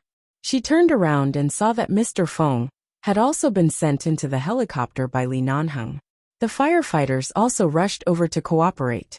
After confirming that there was no one else in the jungle, they began to carry out the emergency rescue work. However, the fire was too big. It was not easy to put out the fire. This matter was not under the control of 11 Base. Right now, the most important thing was to save lives. After receiving Boss Li's instructions, The members of 11 Base directly brought the two elders in the fire truck to another helicopter and drove the helicopter to the hospital without delay. Feng Ling boarded Li Nanheng's helicopter. Mrs. Feng and Mr. Feng were unconscious in the helicopter. Their faces were in a mess. She didn't dare to check their breathing, but when she carried Qin Xiu out, she didn't seem to feel Qin Xiu's breath. It was so thick smoke. This kind of situation was not something that could be explained by external or internal injuries. In such a big fire, with such thick smoke, even a short 5 minutes was enough to be fatal. When she carried him out, she tried her best to adjust her breathing rate so that she would not choke on the smoke. But at this moment, she felt that her lungs were hurting terribly, and her throat felt like it was being pricked by countless needles. If it was just a bloody wound, everything would be fine. If they were pushed into the emergency room, there might be a good chance of survival. But in this situation, seeing the couple lying there silently, and the base doctor opening their eyelids to check their condition, and seeing the base doctor frowning, her heart sank to the bottom. Her hand suddenly felt heavy. Li Nanheng had already taken off his heat insulation suit, sat beside her, and held her hand tightly and heavily. Don't worry. The man's throat was also a little hoarse, but it was clear that he was in a much better state than her. He looked at her with heartache and worry in his eyes, and the other half was because he had to take charge of the overall situation for her under such circumstances. Feng Ling didn't say anything. She didn't know how pale her face was right now.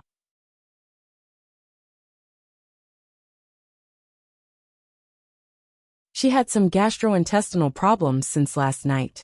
Although the nausea and vomiting were gone, the discomfort in her stomach still existed. After such a stimulation and torment, she felt as though her entire stomach had turned over. Looking at Qin Xiu and Mr. Feng lying there motionless and silent, her heart also turned over. It was as though her internal organs were hurting. However, in the end, she didn't say anything. She unzipped her heat insulation suit with one hand and let out a long breath. She took off the heat insulation suit that had completely wrapped around her and threw it to the side. Her shoulder-length hair was wet with sweat and stuck to her cheeks and neck. Her body was also covered in sweat. She didn't know if she saw wrongly or if there was an airflow, but the plane was a little bumpy. She seemed to vaguely see the base doctor shaking his head gently after the examination. His eyes were filled with helplessness. Feng Ling's gaze swept past the base doctor's face and then landed on the couple. Her hands were almost instantly cold. Li Nanheng held her tightly and raised his hand to hold her in his arms. They're all fine here. Don't worry, they'll be fine. If you feel uncomfortable, close your eyes for a while. When we arrive at the hospital, we'll send them to the emergency room immediately. Don't be afraid. Feng Ling closed her eyes and leaned into his arms. In the end, she allowed the discomfort and exhaustion to surround her. Her lips moved. Her voice was too hoarse and low. It's all my fault. Blame you for what? When Li Nanheng heard these words, he instantly frowned and gripped her shoulder tightly. Don't let your imagination run wild. What does this have to do with you? In fact, we should have left long ago. I was the one who couldn't bear to leave. There were clearly so many responsibilities waiting for us, but I hid in a secluded world and selfishly enjoyed so many stolen days. If I could go back earlier, perhaps they wouldn't come looking for me. Perhaps they wouldn't. Feng Ling Li Nanheng held her firmly in his arms. You know very well that this kind of thing has nothing to do with you. Don't rush to take the blame when something happens. The cause of the fire is still unclear. It's still unclear what happened to Mr. Feng and Mrs. Feng after they entered the jungle. If you continue to be so negative, I'm afraid I'll bring you back to the base. I won't even let you go to the hospital. You won't be able to see the Feng family again. Feng Ling did not speak anymore. She just closed her eyes and leaned weakly in his arms. After a long time, just when Li Nanheng thought that she was so tired that she fell asleep in his arms, he suddenly heard a low sob. Feng Ling was crying. However, she was afraid that someone would find out that she was crying, so she could only hide in his arms. But she still couldn't help but make a little sound. Li Nanheng did not speak. He hugged her and gently stroked the back of her head, as though he was coaxing an injured little beast. He lowered his head and kissed the hair on her head to comfort her. At the same time, he turned to look at the doctor. The doctor saw that Feng Ling did not look at them, and turned to meet Li Nanheng's gaze. He sighed imperceptibly, and then gently shook his head. There was nothing he could do. The cabin was very quiet, and no one spoke. If one listened carefully, they could only vaguely hear Feng Ling's low sobs. But she really tried her best to suppress it and hide her voice. Her face was buried in his arms, and her hands were also tightly gripping his clothes. Her fingers were still tightly clenched, and there was the sound of bones crisscrossing. In all these years, the number of times Feng Ling had cried could be counted with 5 fingers, not to mention in front of so many members of the base. Li Nanheng glanced at the couple again, and his eyes darkened. He abruptly picked up Feng Ling, who was sobbing softly in his arms, and carried her into the bathroom in the helicopter.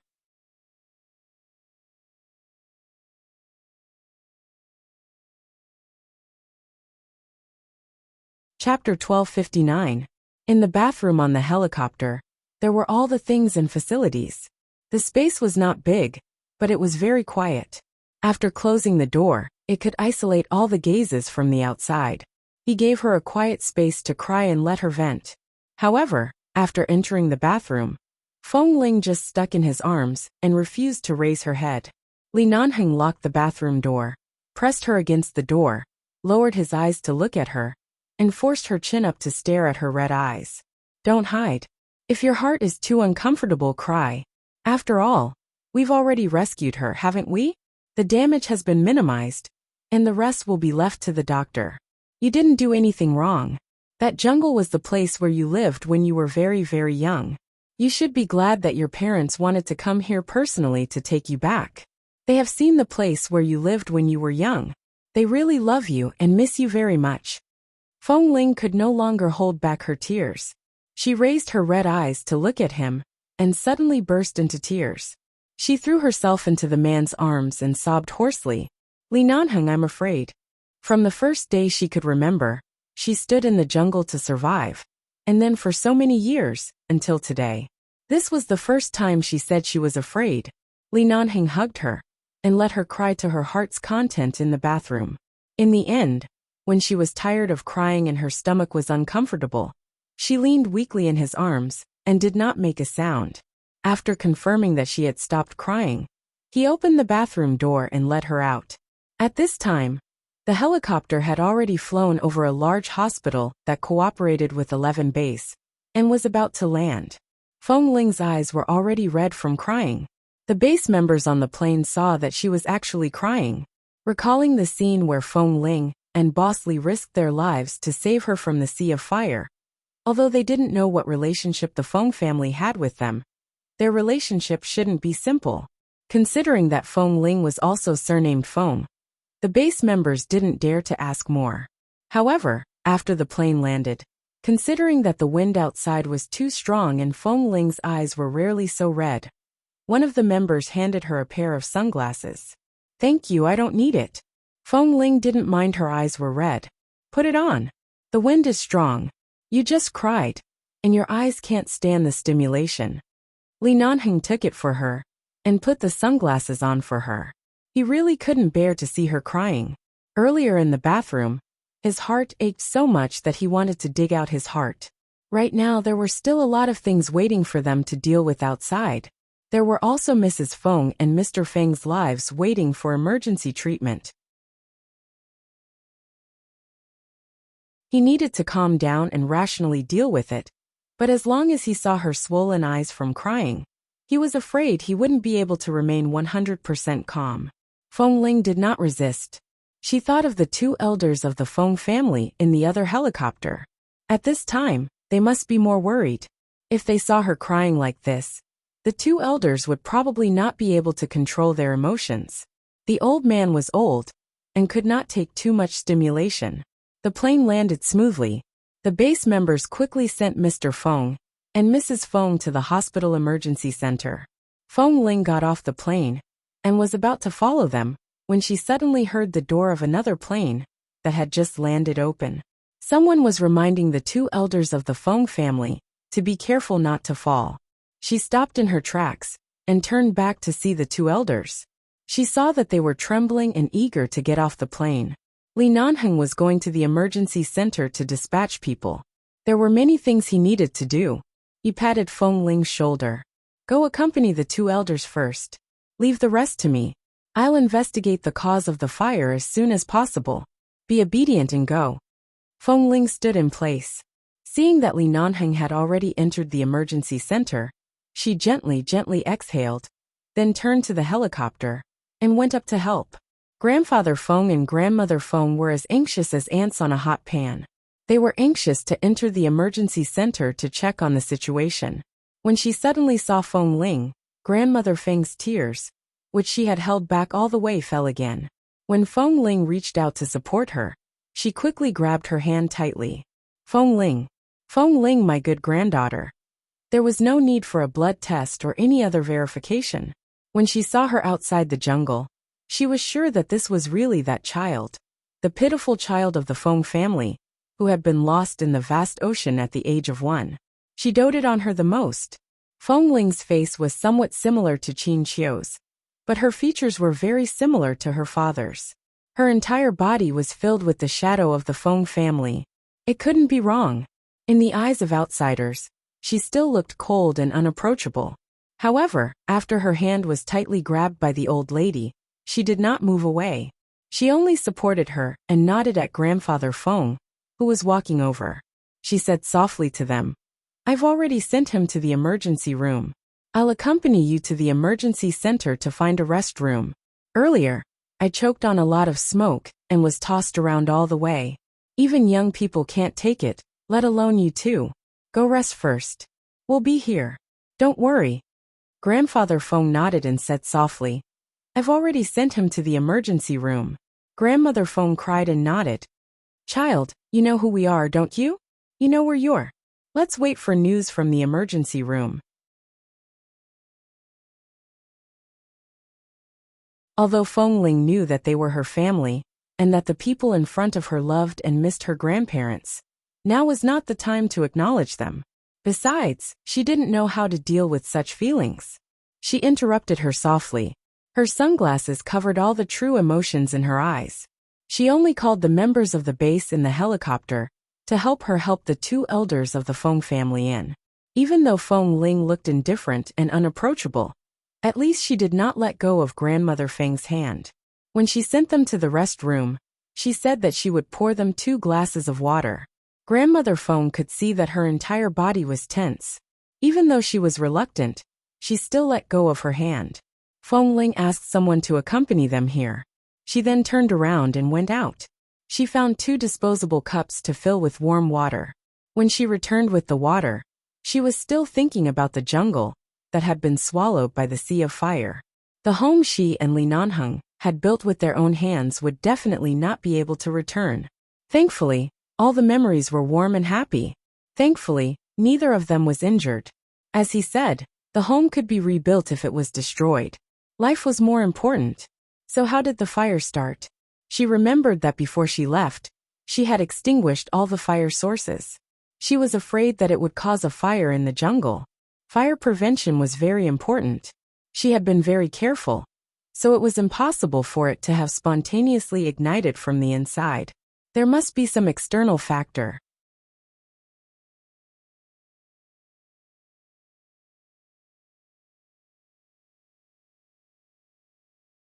Chapter 1260. But what kind of external factors was it?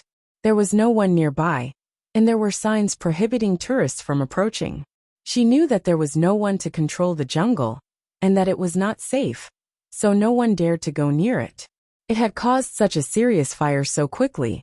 She had every reason to suspect that someone had set the fire on purpose. But there weren't even any surveillance cameras nearby. Walking back to the lounge, Feng Ling put down the 2 glasses of water. In fact, she didn't know how to comfort the old couple, but they had clearly been through a lot. At first, their emotions were indeed unstable, anxious and excited, but now they had calmed down. Grandfather Feng sat on the chair in the lounge and sighed softly. From time to time, he asked the base members who were guarding them. He was concerned about the situation in the emergency room, and wanted to know how serious the discipline of his son and daughter-in-law was. The base members didn't know this probability. They only knew that the survival rate was very low. At this time, they couldn't be provoked, so they could only answer that they didn't know. Old Madame Feng sat there, her eyes still red. When she saw Feng Ling return, she turned to look at her. When Feng Ling went to fetch the water, she turned on the tap and washed her face and eyes with cold water. Although her eyes were still slightly swollen, it was not too obvious. She had already taken off her sunglasses. Meeting old Madame Feng's gaze, she gently placed the disposable paper cup filled with warm water in her hand.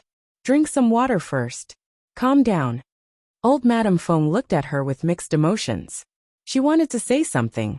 The whole family drove to the jungle because they heard that Feng Ling seemed to have lived there when she was young. When she heard this news, her heart ached uncontrollably. She really wanted to bring the child back to dote on her. But she didn't expect to encounter such a thing. Right now, she was looking at such a living granddaughter standing in front of her. Her features were delicate, and her personality was steady and dignified. Even though she did not receive higher education from the Feng family, she was clearly a very outstanding and sensible child. She was many times more mature than those spoiled rich young ladies raised in wealthy families. She clearly had a lot to say, but when she saw her, she couldn't say a word. She held the cup in one hand and held Feng Ling's hand with the other, unwilling to let go. She said warmly, "Child, the Feng family has let you down." Feng Ling was startled for a moment. She then smiled lightly at the old lady. "No, now is not the time to talk about this. Please relax." Seeing that she was so sensible, old Madame Feng felt even worse. She put down the cup and held her hand. "Can you let me hug you well? Grandma, just want to hug you. I know you're worried about your parents. You look sensible. Your grandfather and I are also worried about them, but you're the child we've lost for 20 years. Right now, I just want to hug you properly." Feng Ling stood by her side and didn't speak. She looked at her with a pained expression. Grandma, just want to hug you." Feng Ling looked at her and nodded slightly. Old Madame Feng instantly choked up. She resisted the urge to cry and hugged Feng Ling. Although old Madame Feng was old, she was a very famous model in the American Chinese world when she was young. Her height shrank as she grew older, but she was not short. In front of Feng Ling, she could hold the thin Feng Ling in her arms and hug her like an elder protecting a child. In her 21 years of life, this was the first time she felt the embrace of a family member. And it was her own grandmother. Feng Ling had never resisted the Feng family, but she was not used to it. She didn't know how to face those people who were related to her by blood, so she didn't want to acknowledge them. However, at this moment, being hugged so tightly by her grandmother, a great sadness finally surrounded her. It was as though she was a child who was aggrieved and wanted to cry in her grandmother's arms. Her nose turned sour, but she held it in. She obediently allowed her to hug her. Hearing that Grandfather Feng was also walking over agitatedly, she did not push him away. "Child, you've been wronged." Grandfather Feng stood by the side and wanted to hug her. But seeing that his wife was reluctant to let go, he could only stand by the side and smile in relief. If it weren't for the fact that his son and daughter-in-law were still in the emergency room, his laughter would have been even brighter. He looked at Feng Ling. "How exactly did you live in that jungle? We've asked many people, but not many people know what you've experienced. Even if we know, we only know a little, but just that little is enough to make our hearts ache. You've really suffered too much. In the future, come back to the Feng family with us. We'll definitely do our best to make up for everything you've lost in the past 20 years. We love you very much and miss you very much. You're our Feng family's flesh and blood, our little granddaughter." Grandfather Feng stood by the side and wanted to hug her, but seeing that his wife was reluctant to let go, he could only stand by the side and smile in relief. Perhaps it was because she had just let go of her emotions and cried in front of Li Nanheng, so the defenses in her heart were not so heavy. Or perhaps it was because her grandparents' true feelings touched her. Feng Ling couldn't hold back her sour nose and tears fell out. She didn't like to cry. She had never thought that people would really cry when they were emotionally touched. She had only told Li Nanheng about her experiences in her life. At that time, she did not say it in detail, but Li Nanheng could tell what her childhood was like from her life and habits.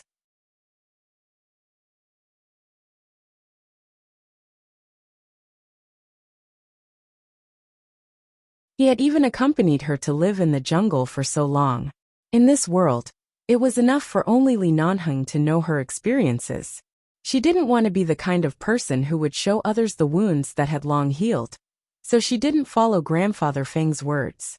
Instead, she raised her hand and gently patted Grandmother Feng's back. She said softly, "I'm right here. I won't be lost again.